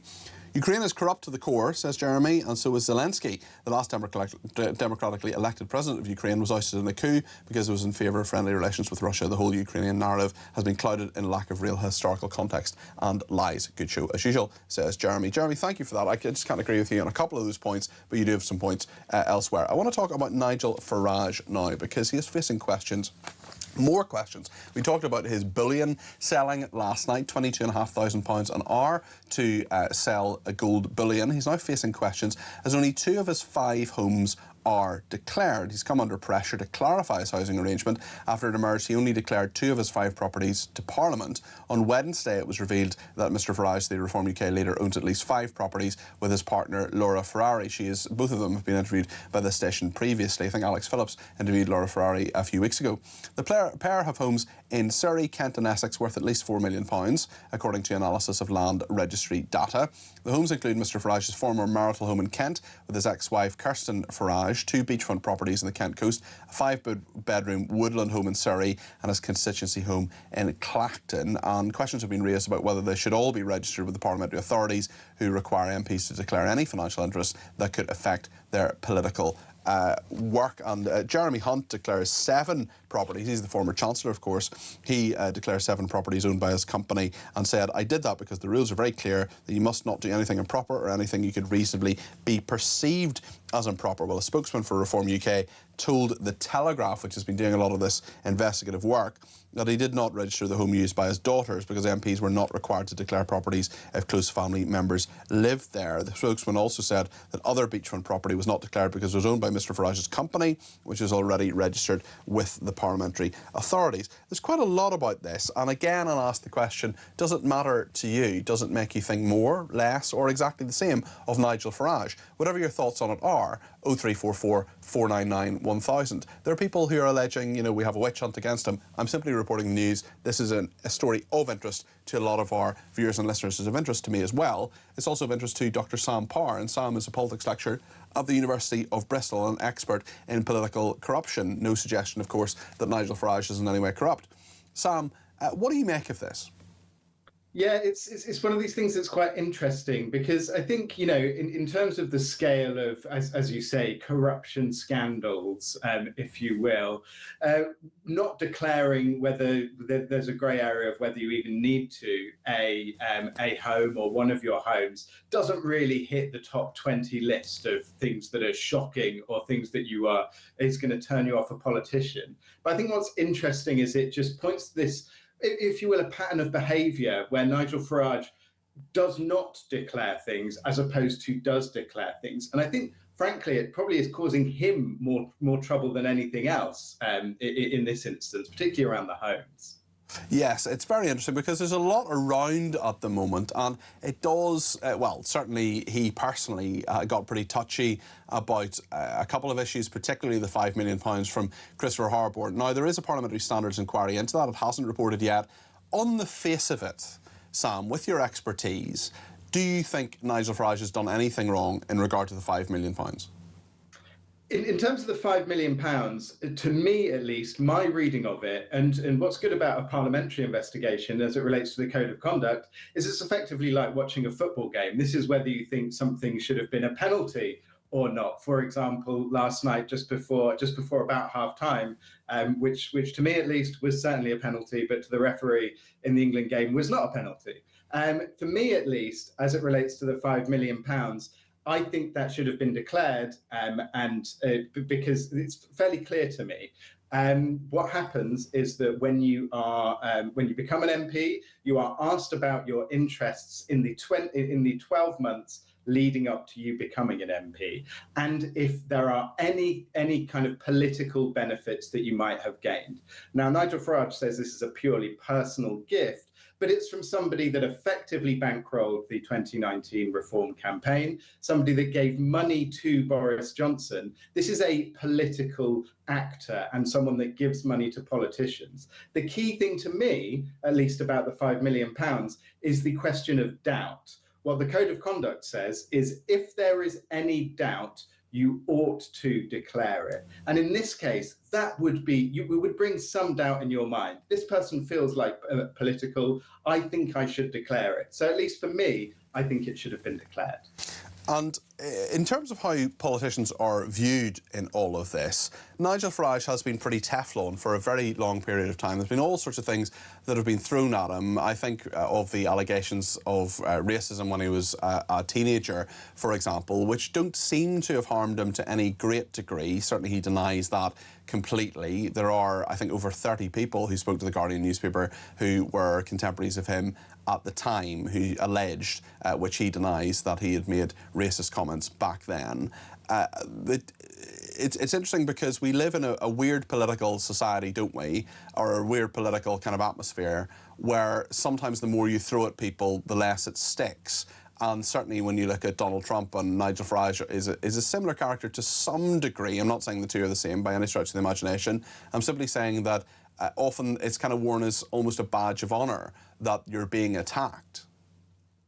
Yeah, certainly. And I think, you know, with anti-establishment politicians particularly, you can even see it perhaps on the left with someone like Zach Polanski, right? If you are getting attacked in the press, then you can almost use that to burnish your anti-establishment credentials in many ways. This is how scared the elite are of me that they are dredging up all these stories.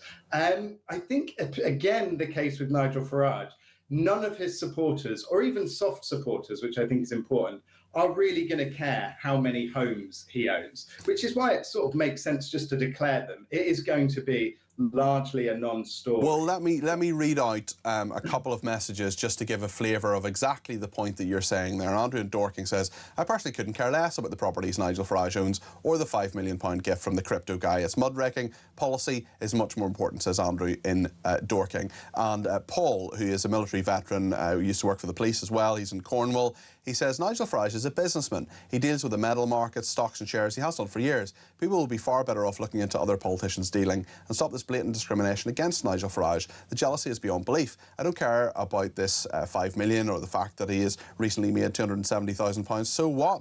It doesn't affect anyone's personal life. It's not our money. It's not the taxpayers' money. It's his. It's as simple as that. Leave the bloke alone. Thank you. Great show, says Paul. Should we leave the bloke alone? So I think as long as you declare these things, one thing in which I agreed with Nigel Farage on when he was getting a bit grumpy and tetchy about these questions around the £5 million was when he said it's not nobody's business what I spent the money on, and I agree with him on that. You know, if you get £5 million and it is a gift, then it is nobody's business how you spend that £5 million. But it is our business as a politician that you are clear about where you are getting that money from. And, you know, we have a system that is built on transparency. That is why we have this system built on transparency, so that people can see what's going on. So my advice to Nigel Farage, if he would like to take it, is just declare these things. Just be open and transparent about these things. And the stories will still come up about gold bullion and these kinds of stuff. But actually, the questions about whether you are following the rules do not. Transparency in many ways is your friend in this. And I think that Nigel Farage has a real problem where he refuses to declare things and doesn't think he ought to declare things. But this is the system which he is bought into currently. So whilst it is the system, I think he should follow those rules. And I think a lot of these questions will start falling away. So it would benefit him in the long run. Sam, thank you as always. Dr. Sam Power there, politics lecturer at the University of Bristol. Appreciate him joining us. And the Farage thing, Jason in the Lake District says, the Farage thing is a witch hunt to me by the establishment, but his aggressive reaction to being questioned doesn't do him any favours. I thought that he'd be a lot more shrewd with his responses. He has done a bit less media, but in fairness, he spoke to Julie Hartley-Brewer last week. He spoke to a lot of different broadcasters, and of the many politicians out there, Nigel Farage is one of the ones who really does do quite a lot of media overall. Andy Burnham said absolutely nothing from about a week before Makerfield until tonight, when he did an interview again where he talked a lot of words, but I'm not sure he said a huge amount. Stevie says, diversity. Some people don't realise that targets are the opposite of equality. Equality isn't absolute and cannot be corrected or tampered with. It simply means judging everyone on merit alone. Why justice should be blind. Any preferential treatment just patronises. Well, certainly I would feel very patronised if someone gave me a job for any reason other than that I was good enough for it. Nick says, you say white British people will not become a minority in the next 15 to 20 years. No, they won't, Nick. At the moment, there are ethnic minorities in this country are, I think, 17 or 18%, around that figure. That is not going to be 51% in 15 to 20 years. It is not going to happen. The maths does not stack up. Nick says, you say white British people will not become a minority in the next 15 to 20 years. What is London like? What is Birmingham like? What is Bradford like? What is Leicester like? What is Manchester like? Where I live changes daily, says Nick. And Neil similarly has taken me to task on that, saying, can Peter Cardwell look at demographic statistics regarding when the white British citizen becomes a minority in his or her country, rather than dismiss this commentator as talking nonsense? Well, it was Mark in Lincolnshire there who said that. I just don't think it's true. We are a very ethnically diverse country. Certainly, we're in London is probably one of the most ethnically diverse countries in the world. There are many cities, there's no doubt about that, like Leeds, for example, which is majority ethnic minority, and that is the case. The country is changing, but Leicester rather than Leeds, apologies, Leicester. But you're not going to go from 18% to 51% in 15 years, even if every single birth, and you have loads and loads of immigration, which is falling. The net migration is falling. Listen, whatever your thoughts are on this, if you think I'm talking nonsense, that's fine. And Neil, thank you. And Nick, thank you as well. Listen, we disagree, but on this programme, we disagree without being disagreeable. Unless, of course, your name is Pascal Robinson Foster. More about him and Bob Villan next here on Talk.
Across the UK, on DAB+, on YouTube, on your mobile, and on your side.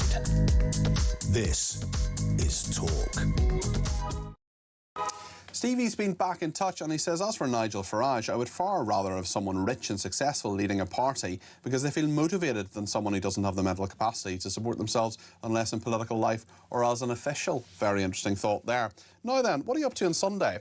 Sunday the 5th of July in Shoreditch in London. I don't know if you've been to Shoreditch recently, but there are lots of people in silly clothes, silly hair, and it's sort of the woke capital even of London. And the Marxism Festival is going to be the biggest left-wing festival in Britain. I'm sure you're very much looking forward to going there.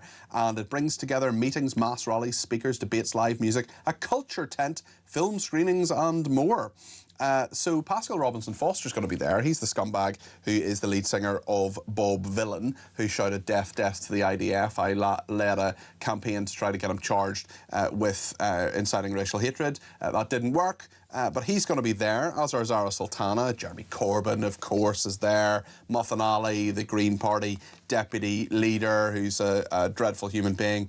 Amar Anwar, who styles himself as a human rights lawyer. He represented the Manchester airport people, those including the person who was convicted of assaulting a police officer that we heard a clip from earlier on.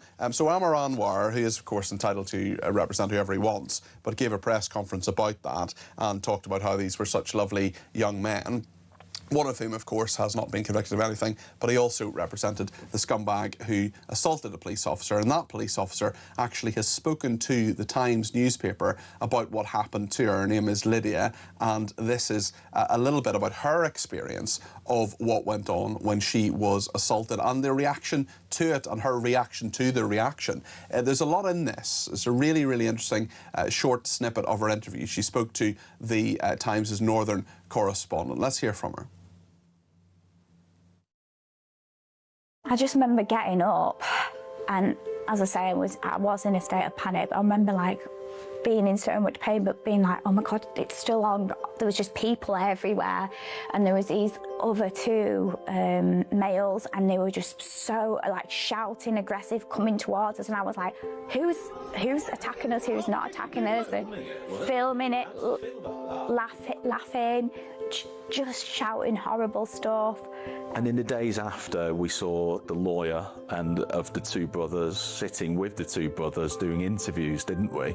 Talking about police brutality. How did that make you feel at the time?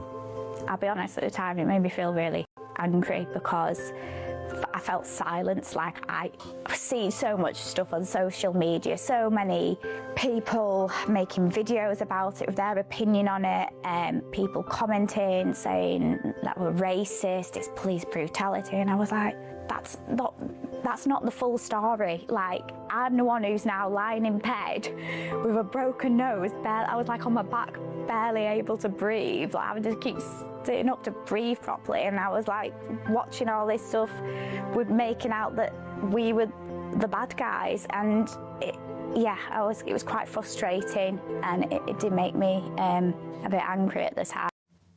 Really, really interesting interview there, and you can read more about that in the Times. The fact that we're now hearing from that very brave and articulate young woman who was one of the police officers who had her nose broken, absolutely dreadful. So I want to talk a little bit about this, the lawyer who represented those two scumbags, and he is taking part, as I say, in this Marxism festival, styling himself as a human rights lawyer. We also have Pascal Robinson Foster taking part in that, the front man of Bob Villain, who shouted death, death to the IDF on a number of occasions.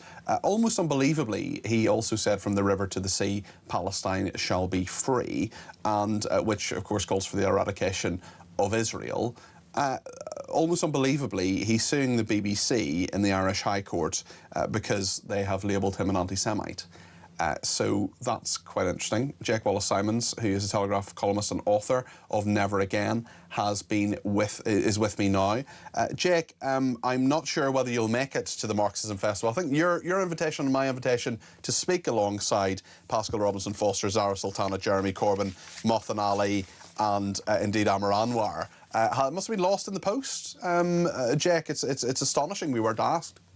I know. What a loss to humanity. I mean, this Marxist festival would just be my idea of a perfect afternoon. But look, it's interesting, isn't it, that it's a Marxist festival. I mean, this is an ideology which has claimed the lives of hundreds of millions of people. If you include it to being communism as well. During the Second World War, during the Soviet Union, with the gulags, starvations, executions, purges. I mean, it is an evil ideology. It's an ideology which should have been discredited a long, long time ago, and should be as popular as Nazism, which is not very. Instead, it's got this grip on our culture, nevertheless, in our universities, in much of the media and elsewhere, either by name or in spirit. And we have a festival of Marxism taking place. And the other remarkable thing about it is that it's explicit, isn't it? This is about far-left activists and Islamists joining together, having a festival as a movement which is intending to subvert our freedoms by exploiting them. I mean, it couldn't be any clearer than that. I saw the other day on Twitter that someone had constructed a Palestinian flag with the trans colours in it as well, because they believe the Palestinians were allies towards the trans cause. I mean, these people just don't get it. Also, Bob Villain and Pascal Robinson Foster in particular suing the BBC for defamation through the Irish courts. There are quite strict libel laws in Ireland, and according to the Irish Independent, it's thought the lawsuit relates to the corporation's coverage of the controversy surrounding their appearance at Glastonbury last year. The musicians use the term loosely, are already suing RTE, the Irish broadcaster, over its coverage in which it reported Bob Villain had instigated an anti-Semitic chant at the festival. They're denying that their on-stage criticism of Israel was anti-Semitic. The day after the Glastonbury Festival, the BBC said the anti-Semitic sentiments expressed by Bob Villain were utterly unacceptable and have no place on our airwaves. Samir Shah, the BBC chairman, formally apologised for allowing the artist Bob Villain to express unconscionable anti-Semitic views live on the BBC. he didn't just say death, death, the IDF. In fact, he led people in a chant on that, Pascal Robinson Foster. He also declared that from the river to the sea, Palestine must be, will be free. Yet he's denying that those sentiments are anti-Semitic. Jack, what are your thoughts on this? Well, these people have landed upon a kind of get-out-of-jail-free card, which is that so long as you say Israel and Zionists rather than Jews, you cannot be labelled anti-Semitic. And that allows them to articulate exactly the same anti-Semitic tropes, for example, baby killers, which is a lie about Jews that has been around since the 12th century, articulate that about Israel and say, no, I'm not anti-Semitic. You know, lies about Israel being engaged in ethnic cleansing and apartheid and genocide, in white supremacy. I mean, bizarrely, even though most Jews in Israel are not white. All of these smears, in the same way as people have demonized Jews for millennia, and yet suddenly they exchange Jew for Zionist and Jews for Israel, and they say, I'm not anti-Semitic. It's this kind of quirk. It's this sort of legalistic loophole that they try to exploit. And I think that everyone needs to be wise to this. Anti-Zionism is anti-Semitism. It uses the same tropes. It relies upon the same demonization. It's exactly the same. I mean, you just need to look at a picture of anti-Zionists, so-called, lining up, shrieking against Israel, and put them side by side with anti-Semites from the Third Reich or another era, and you'll see it's the same energy, shall we say. And so they cannot really be allowed to hide behind this loophole any longer, and yet we seem to keep falling for it in the courts as well as in society. What do you make of what Dara Mackin, who is from Phoenix Law, representing Bob Villan in both the RTE and BBC legal battles? The firm Phoenix Law has previously represented NECAP in various legal battles. Previously told reporters there is a fundamental distinction between speaking critically about the role of the Israeli state forces and being anti-Semitic. The former is speech within the confines of political expression, whereas the latter is a form of hatred directed towards the Jewish people. And that is, to prove defamation, it would have to be shown, of course, that the claims that Pascal Robinson Foster made anti-Semitic statements on stage were both untrue and damaging to the musician. So presumably to prove damage, they would have to link that to the band losing bookings. Their US visas were revoked in the wake of the Glastonbury performance. It's hard. I know neither of us is a legal expert, Jake, but what's your instinct about what will happen here and why this is being brought in the first place? Well, I mean, these are not serious lawyers. These are activists. These are lawyer activists. I mean, he and others like him have made no secret of their agenda, which is a radical political agenda, and they're trying to use the law in the service of that. This is not impartial legal action. This is you weaponizing the law in favor of an ideology. And once again, it's dancing on the head of a pin with legal definitions about race hatred and trying to avoid it by saying that it's about Israel, not about Jews, and so on and so forth. I mean, I think what it boils down to, I mean, I coined this word Israelophobia for just this reason, because it's clear that even if you say I'm not anti-Semitic, I'm not talking about Jews, I'm just talking about Israel and Israelis, the 9 million of them or whatever, the question remains, why are you exhibiting such extraordinary bigotry towards one country rather than any else? Why are all of your criticisms, quote unquote, towards Israel based on the same lies that anti-Semitism has been built on for generations? Why are you demonizing it? Why is this the flavour of all of this has the flavour of a kind of hatred that normally is only reserved for races that you hate. So I think that whether you call it Israelophobia or anti-Semitism, we're talking about labels and words and names. The spirit of the hatred is what needs to be addressed here. And that is, I think, quite clear for most normal people to see. Jake, always good to talk to you. Thank you. Jake Wallace-Simons there, a Telegraph columnist, author of a number of books, including one called Israelophobia and one called Never Again as well. I'm sure Dara Mackin of Phoenix Law would reject the criticism that Jake had of him and would say that he's a serious lawyer and a true professional. That is not Jake's view, but I'm sure it would be Dara Mackin's view.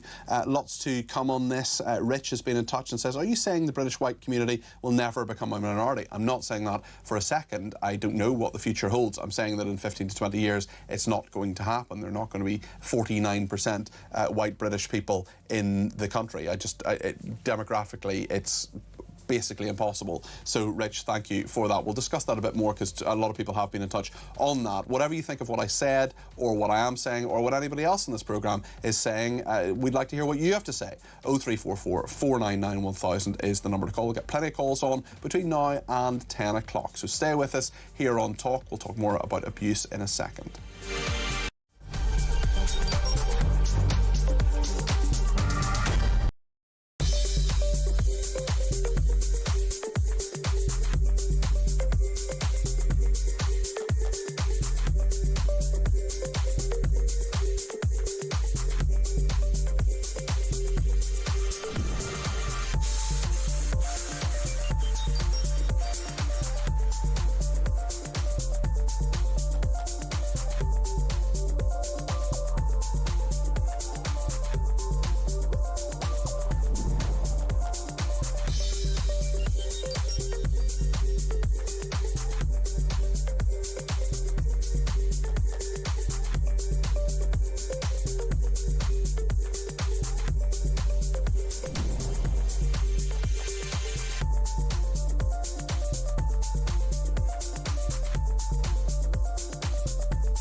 Across the UK, on DAB+, on YouTube, on your mobile, and on your side.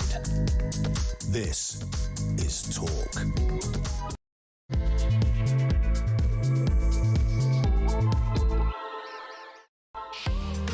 Well, thank you so much for your company. It's just gone 9 o'clock. I'm Peter Cardwell. This is the Evening Exchange, and there's a lot to talk about between now and 10 o'clock. The grooming gang ringleader at the centre of a deportation row has been released. There are apparently people in Rochdale, groups of people who are going around making sure he's not there. His name is Shaber Ahmed. He served 14 years for multiple rape and sexual offences against young girls in Rochdale in Greater Manchester. Lots to discuss on that. We'll talk to Marilyn Hawes, the Chief Executive of Freedom from Abuse. We're also talking about Pascal Robinson Foster suing the BBC. He's the front man of Bob Villain because they said that him saying death to the IDF was anti-Semitic.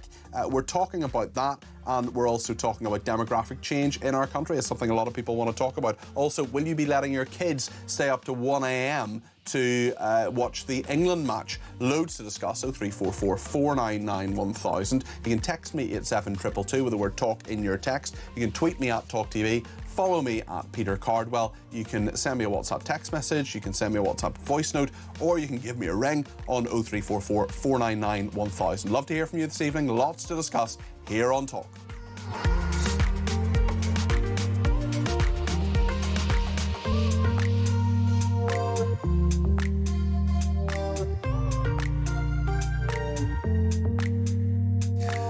So a bit earlier on this evening, Mark in Lincolnshire gave me a ring and told me his belief that in the next 15 or 20 years, the UK will become a minority white country. You know, at the moment, there's about 86, 87% white people in this country. Some of them are from abroad, of course, but the vast majority are white British people. I said that wasn't true, that it wasn't going to take 15 to 20 years. It may happen at some stage, I don't know, but that kind of huge demographic change, I believe, can't happen in that short a space of time. Lots of people have been in touch about this. Neil says, Cardi P, you've been talking about white people becoming the minority in a couple of decades and dismissing that. Your premise is that census data is correct. I for one, very much doubt it is. The makeup of Muslims is supposed to be something like 6%. I can see all that is just untrue. I'm not into conspiracies, but what better way to increase your presence in the UK than telling lies about your ethnicity? I wonder if the top team behind the glass actually could look into the percentage of Muslims in this country, if they could just get me that number and put it on the screen, because in terms of what the previous census said. Now, of course, Neil, you may well be right. I'm not doubting the fact that, you know, you may well be right. It is 6%. That's what the census says. Now, the thing is, you don't have any hard evidence, and I don't have any hard evidence. We may have doubts. We may say things are changing rapidly. We may say that, look, the census happened in 2021, and it's now 2026, and things have changed dramatically. But we don't have hard evidence for that. But, Neil, it's a good point that you make nonetheless. Steve says the demographic change in our big towns and cities in the last 30 years is unbelievable. I, for one, do not believe the percentage figures the government puts out. Penny in Essex says, why wasn't Bob Villan arrested? Well, Pascal Robinson-Foster was certainly interviewed by Avon and Somerset Police, but Sarah Crew, who was there, or who is the Chief Constable, did not believe that he should be arrested. Certainly that was not authorised anyway. Penny also says, I don't care who gets to be Prime Minister, whether it's Farage or not. Anyone who stops the large dinghies invading and taking over our once great country will be revered, says Penny. I want to talk now about this grooming gang leader at the centre of a deportation row. It's understood he was released from prison today. His name is Shaber Ahmed. He served 14 years of multiple rape and sexual offences against young girls in Rochdale and Greater Manchester. He's been stripped of his British citizenship, leaving him with only Pakistani nationality. But there have been many calls to deport the 73-year-old, but documents published online, apparently sent from the probation service to one of his victims, say that he can't be deported to Pakistan due to a 55-year-old law that bars his removal. Well, there are reports that there are groups of people who are patrolling and making sure that he's not brought back to Rochdale. I would say that's probably unlikely that that happened, but it'll be that he would be brought back to Rochdale, just to clarify. But we will see. Well, perhaps we won't know where he is, because certainly he is a very high-profile person, given the debate around this. The Labour MP for Rochdale, Paul Waugh, said Ahmed should be deported, urging the Foreign Office to do everything possible within their power to ensure he is forced out of the country. We know also that Adi Burnham feels the same way, or says he feels the same way. Kemi Badenoch, the Tory leader, said her party would attempt to amend the government's immigration and asylum bill to close the loophole so this man can be deported immediately. One victim who is supported by the Maggie Oliver Foundation, says, I'm scared for my safety and my kids' safety. This is Ruby. I don't think that's her real name, but this is a victim. The main ringleader is getting out of prison, who is well known in Rochdale, Oldham and Middleton. So even if he's not in that area, he still knows people and has a chance to talk to people from that area. That makes me feel unsafe. She said victims of abuse have been given false promises and left to fend for themselves due to a lack of support from the authorities, and called for a change in the law to get grooming gang members deported. He was sentenced to 19 years in prison at Liverpool Crown Court in 2012 as one of 9 men convicted of offences against 5 girls. But he's back on the streets now, we understand. And the Chief Executive of Freedom from Abuse is Marilyn Hawes, who's with me now. Good evening, Marilyn. Hi there, how are you? I'm very well, thank you. What do you make of this? Well, what gets me, so this was on the Conservatives' watch, wasn't it? When he was sentenced and convicted, he was stripped of his citizenship. Yeah. So at some point, they knew that he would be coming out. So why didn't they look at the law at that time and then change it then? Because clearly he was only Pakistani, not British then. Yep. So there's been plenty of time. They would have had, the government would have known several weeks ago that he was coming out, and they could have fast-tracked a law, an amendment. I do not believe that is rocket science. I mean, they managed to get a 40-week abortion bill through in like no time at all. Well, the government's changed the law all the time. You're absolutely right. There is a huge majority. There are over 400 Labour MPs. They have a huge majority. They can do what they want. If they wanted to change, if they wanted to change this tomorrow, they could do it tomorrow. Of course it could. Of course it could. But the trouble is with this government and other governments, you know, I say it again. Nelson Mandela said, a country will be judged on how they treat their children. This country sucks. It has done for decades. It's a failure of police, the courts, the judiciary, social services, you name it. There's no joined up, cohesive thinking. There's no real appetite to protect these girls and now women. The poor woman I saw today on Twitter in tears, it's absolutely outrageous that any of these women should be put through this. At the very least, why didn't they keep him in until, because he'd come out 5 years early? Why? We were told that no one would have early release who was a threat to the public. Well, this guy couldn't be more of a risk. He should be absolutely have an injunction about ever going in Lancashire. But of course, he will contact, he'll be at it again. These people don't change. He'll find another way of doing it. And even if you put an electronic tag on him. Well, it's interesting you mentioned that, actually, because he of course served 14 years of a 19-year sentence. So presumably for the next 5 years, he will have some sort of probation monitoring, perhaps electronic tagging. He'll be on the sex offenders register. Is that something or not? It's nothing really, is it? Because a lot of these people know how to take the tagging off. They know how to disappear. It's so easy. You can change your name for £40, right? And he could disappear somewhere else with a different name. I mean, nothing. There are all these loopholes that no one gets to grip with, and it drives me mad. At the end of the day, it's the women and other people out there now who are at risk. And this government said, and I'm not letting the Tories off because this is on the Conservative watch, and they should have done a better job at changing this law. And as you rightly say, Peter, they have such a majority, they could wing this through as quickly as you like. It can't be rocket science. Forget ECHR. I couldn't give a monkey's where he goes, but we don't want him in this country. Get rid of him. And do you know what? I do think when Pakistan says, oh, we don't want people back here, well, you know, if you don't want people back, we shouldn't allow anyone from Pakistan a visa, even the decent people. Let's just not have people. If you're not going to take your bad guys back, we don't want anyone here. You've got to grow a spine and really, I mean, people have had enough in this country. I'm absolutely sick of it. I spent years working with people on this issue, and really, truly, it's hot air that comes out of these backsides of these politicians. I mean, Andy Burnham can be as angry as he likes. I mean, I'm not being funny, but plenty happened on his watch in Rochdale that was redacted in some statements.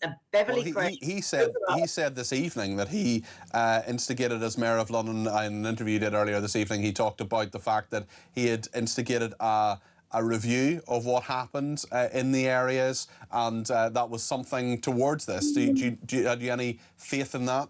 None at all. None at all. None at all. The man's a clown. He really is a clown. I mean, you've only got to look back. I tell you what, you can talk to Maggie Oliver and there is stuff there. There is evidence. There is video footage. You name it. He's just jumping on a bandwagon of grandstanding politics. Look at me. Look at me. I'm going to try and get this guy. You know, I'm going to. We have to do everything we can. Well, then do it. Then stop blathering about it. Get on and do it. And the Tories should have done it as well. Back in the day, they should have done it. They have known there was this loophole, and that's what I'm saying. There's no joined up thinking. There's no sort of due diligence on anything. It drives me mad. There's always a loophole. Well, we can't do this, we can't do that. No one, there's so much wokeness in this country. Nobody wants to put the head above the parapet and say, right, enough. And I mean, have you any faith that with the change in politics, clearly you don't have a lot of faith in Andy Burnham, but this inquiry is at least happening? I've got no faith in any of them. I've done this job, Peter, for 25 years.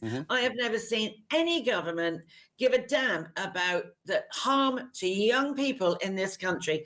Oh, lessons will be learned. No, they never are, because no one turns up for the lesson, you see. It's all a cop-out to cover up. It's cover up after cover up after cover up. This man needs to be out of this country. I don't know why. Once they realised there was this loophole, they could have kept him in for another year while they sorted that loophole out. It is not beyond the wit of man, but what it is, it's beyond the wit of anyone with an appetite to look after those that have been so tragically, barbarically abused in this country. And it sucks and it stinks and it drives me mad. I don't get paid for doing any of this. My heart bleeds for these women. The lady that was on there today, just crying her eyes out. No one should have to be re-traumatized in this way. It's an utter disgrace on anyone and everyone that's in government that they're not doing something ASAP and getting that man back. I just don't understand it, Peter. Why, when they knew, and they must have known because they are warned when people are going to be released, why didn't they sort it out then? Why didn't they check it then? Why couldn't he have been kept in while the law was changed? It's outrageous. We were promised no one of any public problem or harm would be released. And they're sending out one of the worst people. And then next year, we're going to have sex offenders, rapists, you name it. What about the people like Lucy Connolly, who was kept in for 3 years for a social post? Well, she wasn't kept in for that length of time, but certainly that was her sentence. 30 months. Yeah. It's 6 months short, and she sent a post. She wasn't a threat to the public. What about somebody who was arrested because he was preaching the gospel on a speaker's corner? Well, we have to suffer the Muslims going Allah, Allah, Allah, all in the streets. What do you think of this idea that Sadiq Khan has to fine people £100 for catcalling? Oh, for God's sake, Sadiq Khan is unfit for purpose. I'm sorry, you've only got to look at the issues of exploitation in London. It's going to come back and bite him in the arse, as it should do. That man is unfit for purpose. So is Mark Rowley. So is Starmer. They're all in the same club together. I'm sorry. And it's to do with Fabians, the Fabians. That's what it's to do with. Look it up. Okay. Fabian Society. Thank you, Look Marilyn. it up. OK, Marilyn Hall's there, Chief Executive of Freedom from Abuse, and of course London is one of those areas that the inquiry is going to look into in some depth, so no doubt many stones will be lifted and what is under them will be deeply unpleasant when it comes to this.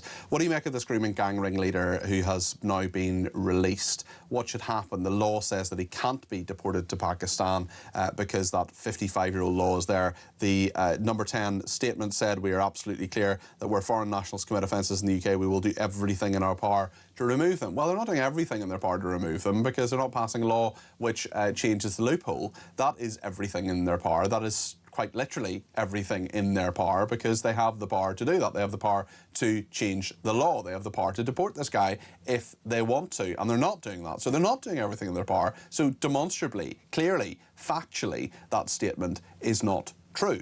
Let me know your thoughts on all of this. 0344 499 1000. One person says democracy is over. Burnham will be Big Brother. Sue says we may not be the white minority, but we will be subjugated and controlled by Marxist Islamic regimes unless there is a major clampdown on immigration and the enforcement of our laws, says Sue. Lots of strong opinions this evening. Keep them coming in.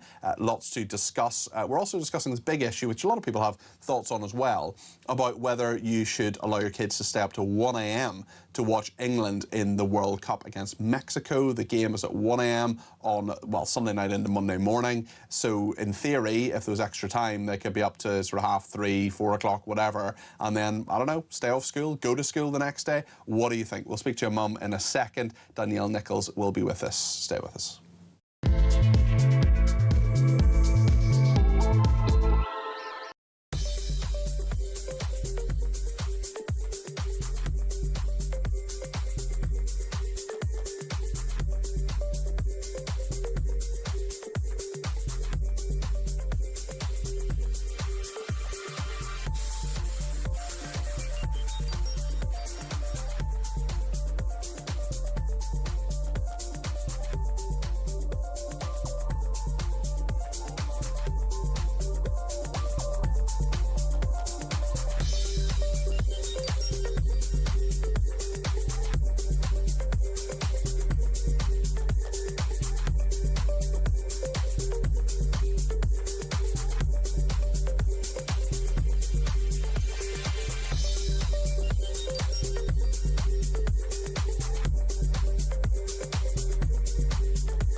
across the UK, on DAB+, on YouTube, on your mobile, and on your side.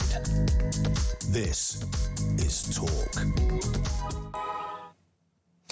Now then, what are you going to be doing on Monday night? Where will you be at 1 a.m. on, well, Sunday night into Monday morning? Will you be watching the football? Will you be asleep? What will you be doing? Will you be going to work the next day? Will you be sending your kids to school? Are you keeping them up? What are you doing? This is the big debate that's happening, and we heard from the Prime Minister a little bit earlier on after a few legislative somersaults. They have decided that they are going to keep the pubs open. The pubs can stay open until 5 a.m. This is what the Prime Minister said. We're making sure that pubs can stay open on Monday morning, early on Monday morning for the England game. So I know lots of people are making their plans. If you're planning to watch it in the pub, that is great, and it's really good for pubs as well. So come on, England. It's a 1 a.m. kickoff, and it's in Mexico City. It is Mexico playing England. It'll be very interesting to see what happens after that nail-biting match last night. It got to the 74th minute before England scored. Lots to discuss. Danielle Nichols is with us now, the broadcaster and mother. She has 4 kids between 8 and 19, 3 boys and a girl. Danielle, you're very welcome to the programme. What is your thought? What is your plan when it comes to next week? And you've got 3 school-age kids, and well, two possibly 3 school-age kids, and will you be sending them to school the next day? Well, it's difficult because we've got a house full of mad football fans, and obviously we've watched all the games so far, so it isn't great that it's on so late. I think realistically, the good thing is the 8-year-old is the only one who's not that bothered about football. So realistically, he is going to bed. Right. That's the end of it. He's 8, he's too little to be up, and that's the end of that conversation. However, the older kids, I definitely won't be keeping them off school on the Monday. There's no chance. However, if they want to stay up and watch the game, I'm not gonna insist that they go to bed, because I think we've all kind of done that. I mean, don't get me wrong, I don't know what used to be at school, but we've all had that night where you've had a late night. Yeah. I don't know, as a kid we had sleepovers and things like that. It's not the end of the world if a kid has one late night. I realistically don't see them making it, really. I think it'll just be a case of them thinking they want to watch it, and then probably half time, especially if not much has happened by half time. I think the truth is they'll be snoozing on the sofa and we'll be carrying them up to bed.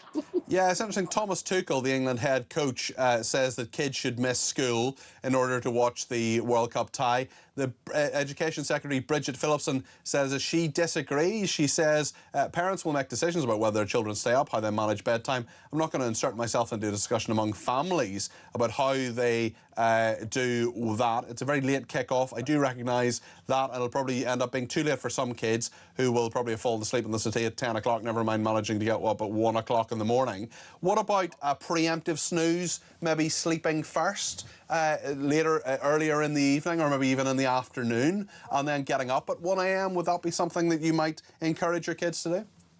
Well, with boys, they got at one point were well into the boxing, and as you know, a lot of the boxing matches, especially in America, were at a weird, really late hour. So if I remember correctly, one of them would have been like, what would I would say 4th year seniors. I think it'd be year 10 now or whatever.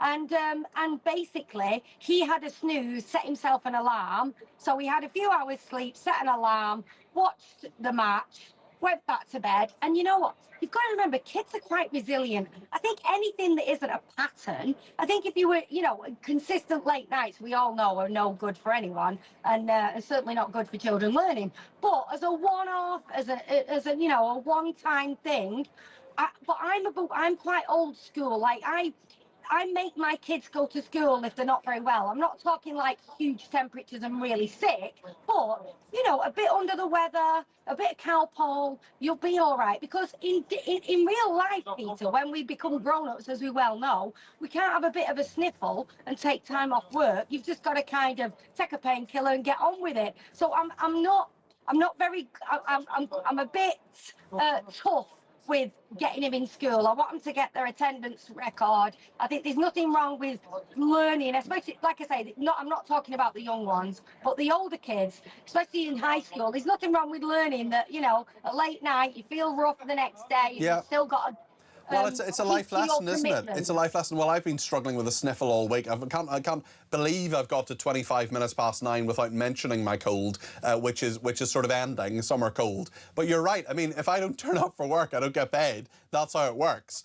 When you're a presenter, you get paid per show. With our children, Peter, it's a really weird thing that I've realised we do.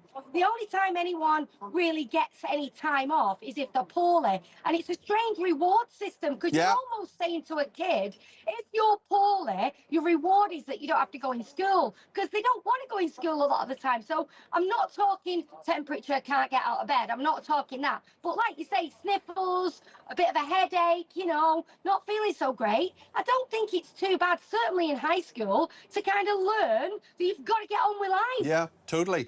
What do you think about the schools? If the schools are saying we're going to punish people for keeping their kids off if the kids don't turn up, is that the right thing, do you think?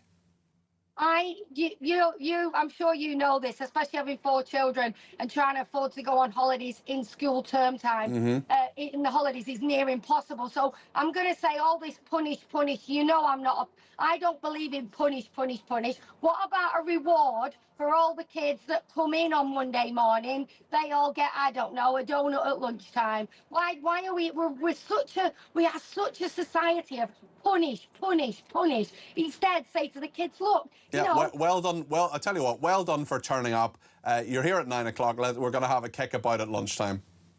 Exactly. Why don't we do things like that? I know how our school the high school my kids are at the moment, they have a little party in the morning because they had trouble with kids being late. And so what they did, they created this little morning party where you got free toast, and the teachers would mess about on a microphone and just make it fun, basically. And apparently it's gone down an absolute storm, and their late records have been exceptional. So there you go. That's very, very good. What about a few years ago when maybe you were your kids' ages? They're between 8 and 19. I mean, was there anything that you would have stayed up for that would have really kind of that you would have got up at 1 o'clock in the morning for, stayed up for? I think I might have stayed up watching things like the MTV Awards and that kind of thing back in the day. Maybe, I don't know, some TV exclusive possibly. But I'm not a big sports fan personally. As you know, my family are huge sports fans. But I personally am not. So no, I don't. I think one thing I did do though, I started dancing quite competitively about the age of 14, 15, and I would go all weekend competing, and I would be tired, but you know, you'd muddle through Monday, and you'd have a great night's sleep Monday night. Yeah, certainly. And just finally, how are your kids talking about the social media ban? Oh, is it on their radar? Not happy, Peter.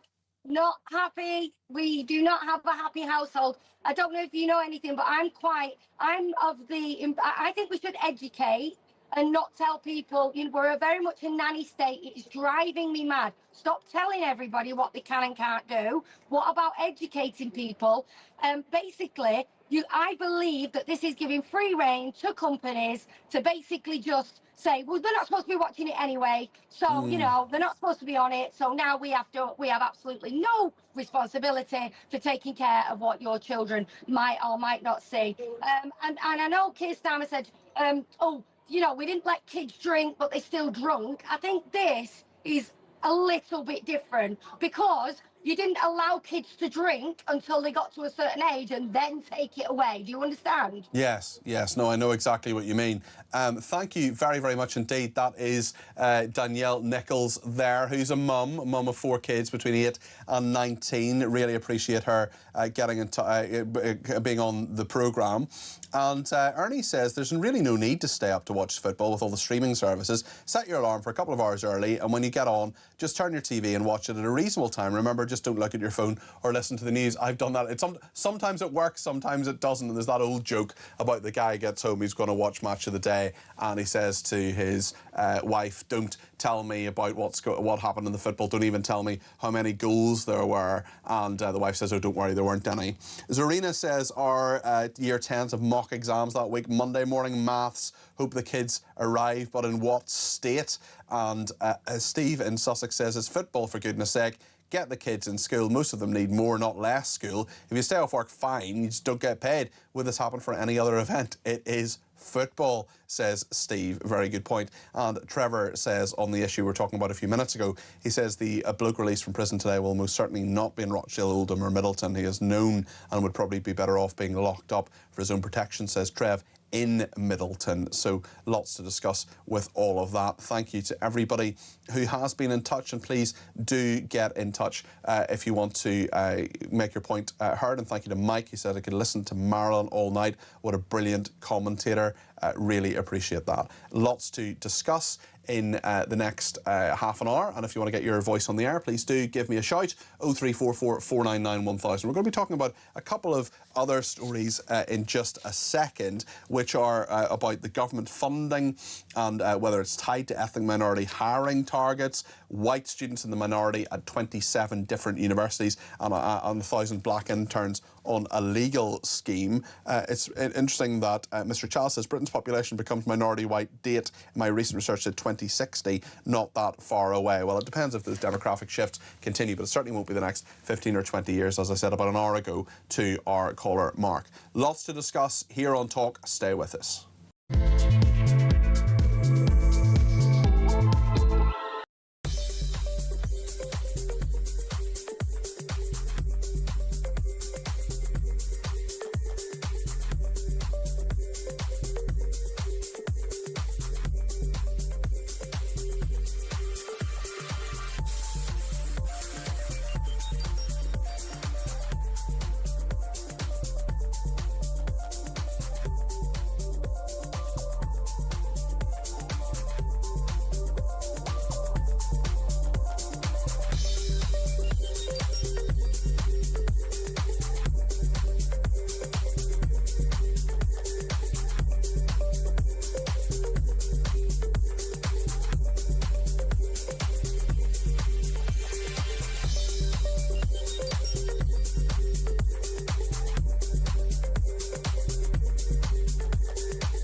Across the UK, on DAB+, on YouTube, on your mobile, and on your side.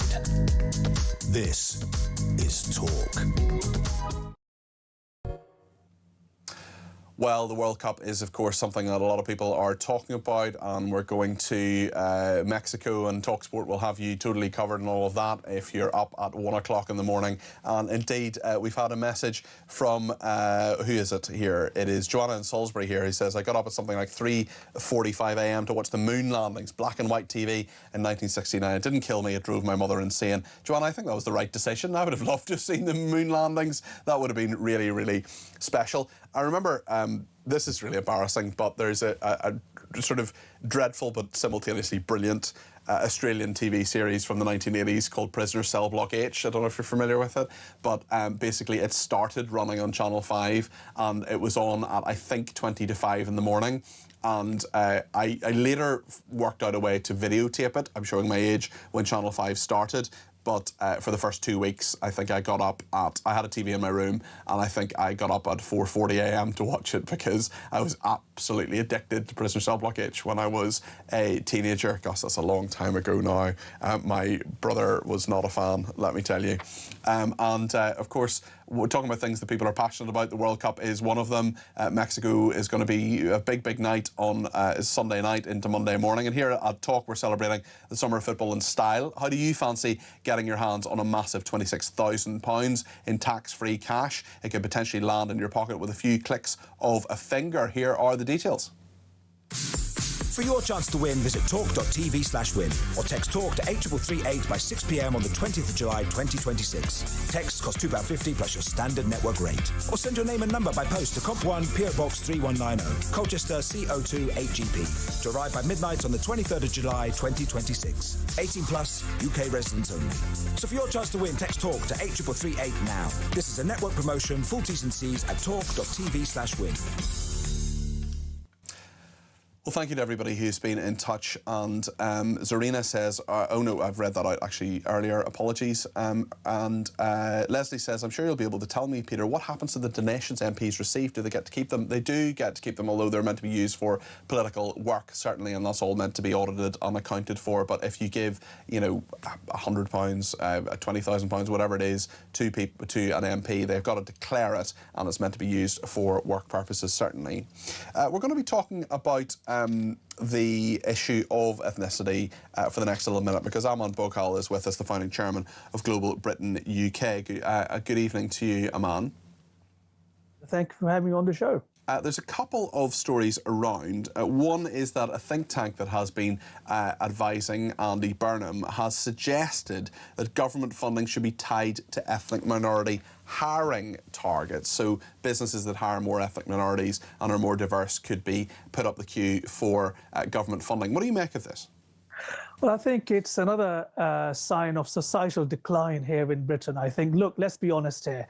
You know, ethnic minority hiring targets to get government funding. I mean, this is going to, what is this going to achieve? It's going to achieve just simply three things. It's going to inject more toxic identity politics into the workplace. It's going to serve to pit people against each other from different ethnic backgrounds. It's going to drive resentment, and it's going to create mistrust between different ethnic backgrounds in our society. And you know what? It's going to tie up businesses in even more red tape, make Britain, I think, less productive, and overall, it's going to stifle merit, and it's going to institutionalize discrimination against white people. And I think that's fundamentally wrong in any decent society. Speaking of pitting white people against others, it's interesting with university admissions. We've been talking this week about all sorts of different diversity schemes which don't favour white working class people. Also, white students are in the minority at 27 different universities, according to research by the Telegraph newspaper. What do you make of that, especially as the country is, you know, 83% white British? That doesn't stack up. And I do wonder, when it comes to these universities, surely they should be more representative of the country that they are part of. Indeed, and this is, I think, and I think a lot of people will agree with me listening to your show, you know, at home, that look, this is literally the definition of two-tier Britain. It's a real terrifying indictment of where we are. That look, first of all, our home students, our domestic students, have to compete and give up their places for foreign students who are, you know, themselves being fleeced by our broken university system. And of course, the whole idea that then white young people who, let's be honest, are already underachieving compared with other ethnic backgrounds. Who is it that has been the least achieving out of all young people? It's white working class boys. Only 1/3 of white working class boys are achieving a simple pass, a basic pass at a GCSE Maths and English. If anyone needs, you know, a hand up, it's white working class boys. For example, do you think we'll ever get it? Do you think things will change and people will realise that this white working class boys are a minority too that need to be given a hand up or helped in some way, or perhaps positively discriminated against? Someone sent me something from the Bar Council today. This is barristers and equality, diversity and inclusion. This is a scheme for 10,000 black interns that they're running. Well, I don't think we'll get this get proper equality of opportunity in this country until we rid ourselves of the Union Party that has governed Britain for the last 3 decades, which I call, the Blairite orthodoxy. I mean, look, when I was at school, we still had white working class boys as the ones who were being left behind. And 25 years later, 3 decades later, we still have white working class boys who are the ones that are being left behind the most.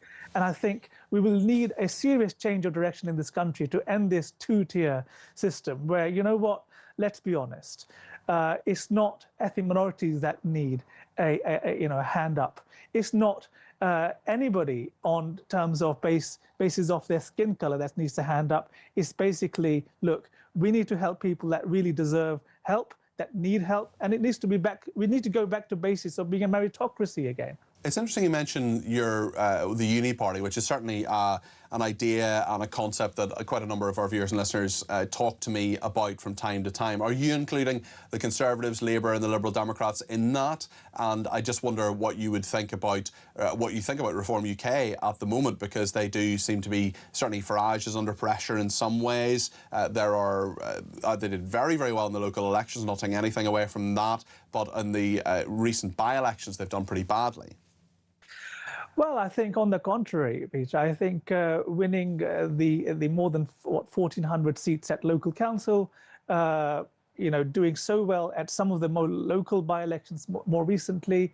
Yes, Makerfield was different. Andy Burnham was using it as stepping stone to become our 8th Prime Minister in a decade. And that's another reason why I think we are in the societal decline we are. There is no political stability. And he's come out now with what? This 10-year sort of communist plan. Oh, I will deliver this. I will deliver hope for every heart. Hope in every heart, growth in every postcode. Yeah, exactly. Is there hope in your heart for Andy Burnham? Not at all. On the contrary, I think he was very much integral to the initial New Labour project back in the 2010s. He's a former health secretary. Who can forget the Mid Staffordshire scandal underneath Andy Burnham? And what has he done? I mean, I think as President Trump put it so well last week, he's a jumped up regional mayor, much like Sadiq Khan, who now wants to take over as Prime Minister with no mandate. And this is the type of thing that he and his ilk are coming out with, saying that we need to create more division in society by pitting people against each other simply because of the colour of their skin. I think, look, Britain deserves better than this. Britain needs radical change. And I think a lot of people out there agree with that. And I think the only thing I can see on the horizon that will deliver that is Reform UK.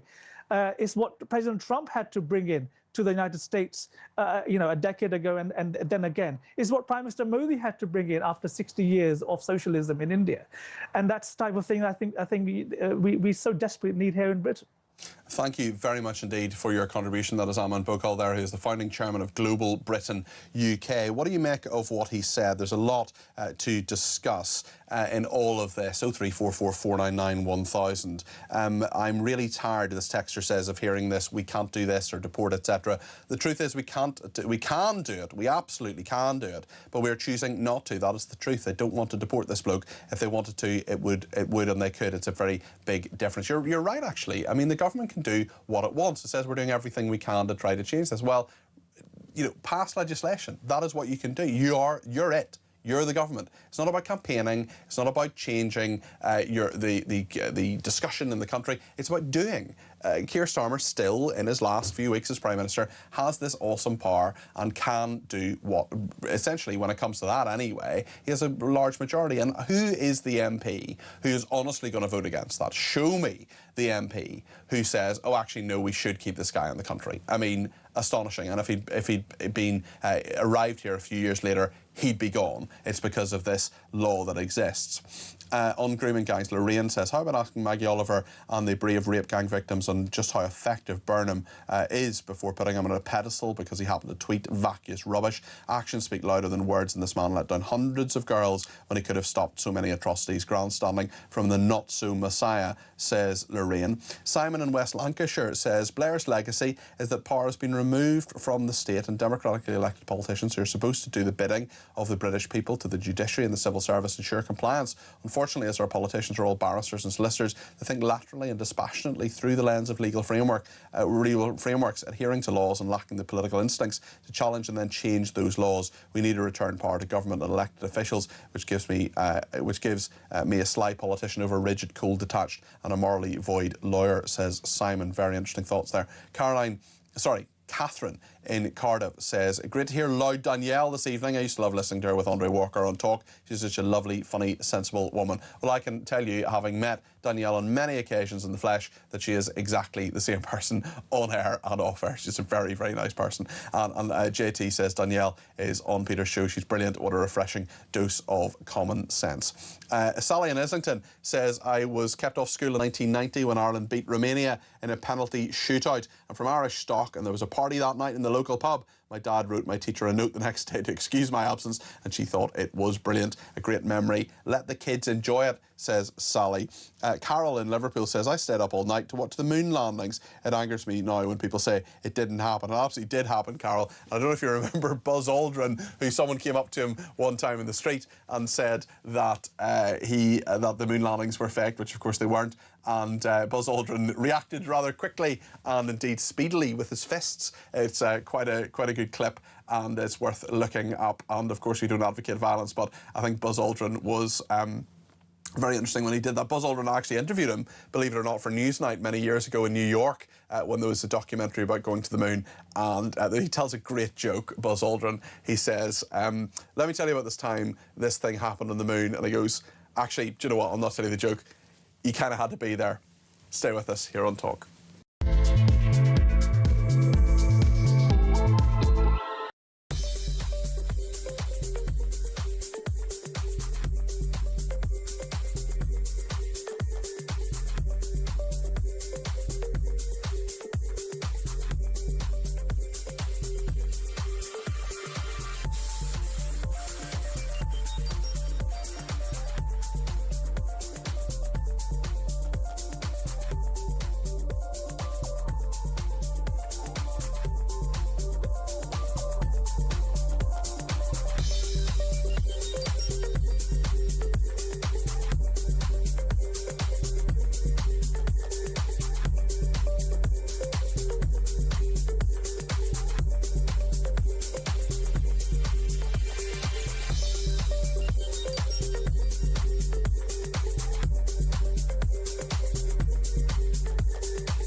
across the UK. On DAB+, on YouTube, on your mobile, and on your side. This is Talk. Well, thank you to everybody who's been in touch with the programme. There's still time to get your voice on the air, 0344 499 1000. Caroline is in London and has some thoughts on this rape gang leader who's been released today. Caroline, you're very welcome to the programme. What would you like to say? Hi, Peter. Well, the lady, the guest you had on, I really apologise, I forgot her name. Marilyn Hawes, who was on a little bit earlier on talking about this. What an amazing woman. She's great. Listen, there's nothing else I can add apart from I am so incensed. This country has fallen. We've got a government who is their prime, sole, most important thing is to keep their citizens safe. They're digging a knife into us every day with one thing after another, with a migrant story, a drug dealer, you name it. But this man, well, I can't call him a man, what he did is beyond heinous. They can change a law in 1 second to make pubs stay open until 5 in the morning. They can do that. And do you know what? I know you're going to disagree with me, Peter. I don't care about the law. There's no law. If a man can be released after 14 years? 14 years. 14 years of a 19-year sentence, 14 years when he should have been for over 40. He shouldn't have been put in prison. He should have been taken straight back to Pakistan.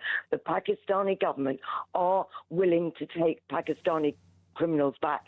And I really would like you to look into that, because I've been told that by somebody who's a legal person. But the point is, I don't care whether it's a law. Take him on a plane, and whatever the consequences, we'll deal with it. Well, the thing is, Caroline, that if he had simply come to this country 2 or 3 years later, he would be sent back to Pakistan. That is what would happen. It's simply that he's been here too long. It's the legal framework, and the government says that they're doing everything they can. They're not doing everything they can. They could change this. They can make this in the morning. We know, I don't know if you remember this, but I was on air when it happened. They had a Saturday sitting, Caroline, because they needed to save British Steel. If they want to do something with over 400 Labour MPs, they can do it. And the government's saying, oh, we're doing everything they can. They're not doing everything they can. They're not. Exactly, that is my point. And meanwhile, you, me, and the rest of us who are struggling and suffering are paying our taxes, paying our ULEZ, paying our council tax, while we're having a knife to get... I'm so angry, I want to say I'm not paying anything. We have got to do something. We are at war with our own government. This is now beyond serious. This is not a joke. This is so serious.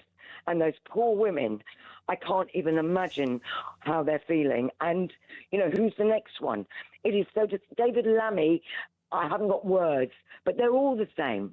Shabana Mahmood could have done something today. They could have done an emergency meeting and they could have changed the law. And if they couldn't change the law, just have some courage. No other country in the world, no other country would have done this, Peter. No other country, unless you're a banana republic. And we are not United States Kingdom as we've known it. It's gone. As we stand, it's gone. And I know I sound angry, but I'm deeply, deeply in shock. I'm traumatized by this. I cannot believe the United Kingdom is behaving like this, and I don't believe their figures. You know, then you hear about the migrants that are moving into a little village, living in £250,000 homes.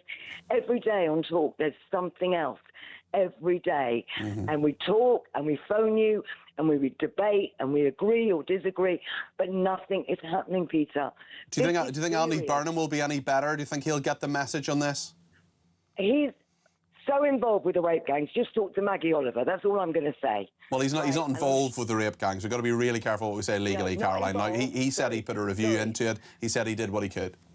Okay, I'll take my words. Not involved. Obviously, of course, he's not involved. But he didn't do what he should have done. Okay. He sided with a lot of councillors in Oldham. I mean, Maggie Oliver's written it all. Yeah. And she knows that I trust her more than anyone else in the whole country about the rape gangs. So for me, there's no discussion. But this is heinous. This man is a monster. And what are we going to do? We're going to carry on talking about it for the next year, 2 years, and wait for another rape victim or another release. Well, this is, and you're right, it's happening right now. And Keir Starmer said, you know, when this happened, as if it's in the past tense. It's still happening right now, Caroline. Well, let's look at Sadiq Khan. I mean, involved later, you know, in the GLC, the way he spoke to Susan Hall about the rape gangs. Yeah, that's right. And now we know, of course, that London, where you're calling me from, is one of the places that is going to be looked from by the big inquiry itself. Caroline, listen, thank you for your thoughts. Very interesting, passionate argument there from you, Caroline. I agree with what you're saying. Georgina is also in London and has some thoughts on this horrible grooming gang leader, rape gang leader, who has been let out after 14 years of a 19-year sentence. And apparently we can't send him back to Pakistan. Georgina, your thoughts on this?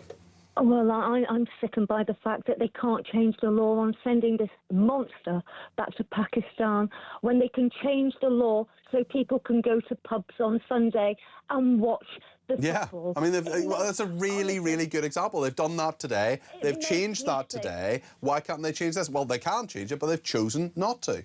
Absolutely, Peter, you're totally right. I mean, I'm totally sickened by the fact that this monster who's committed such heinous crimes against our children, I know they're women now, but children are still being abused.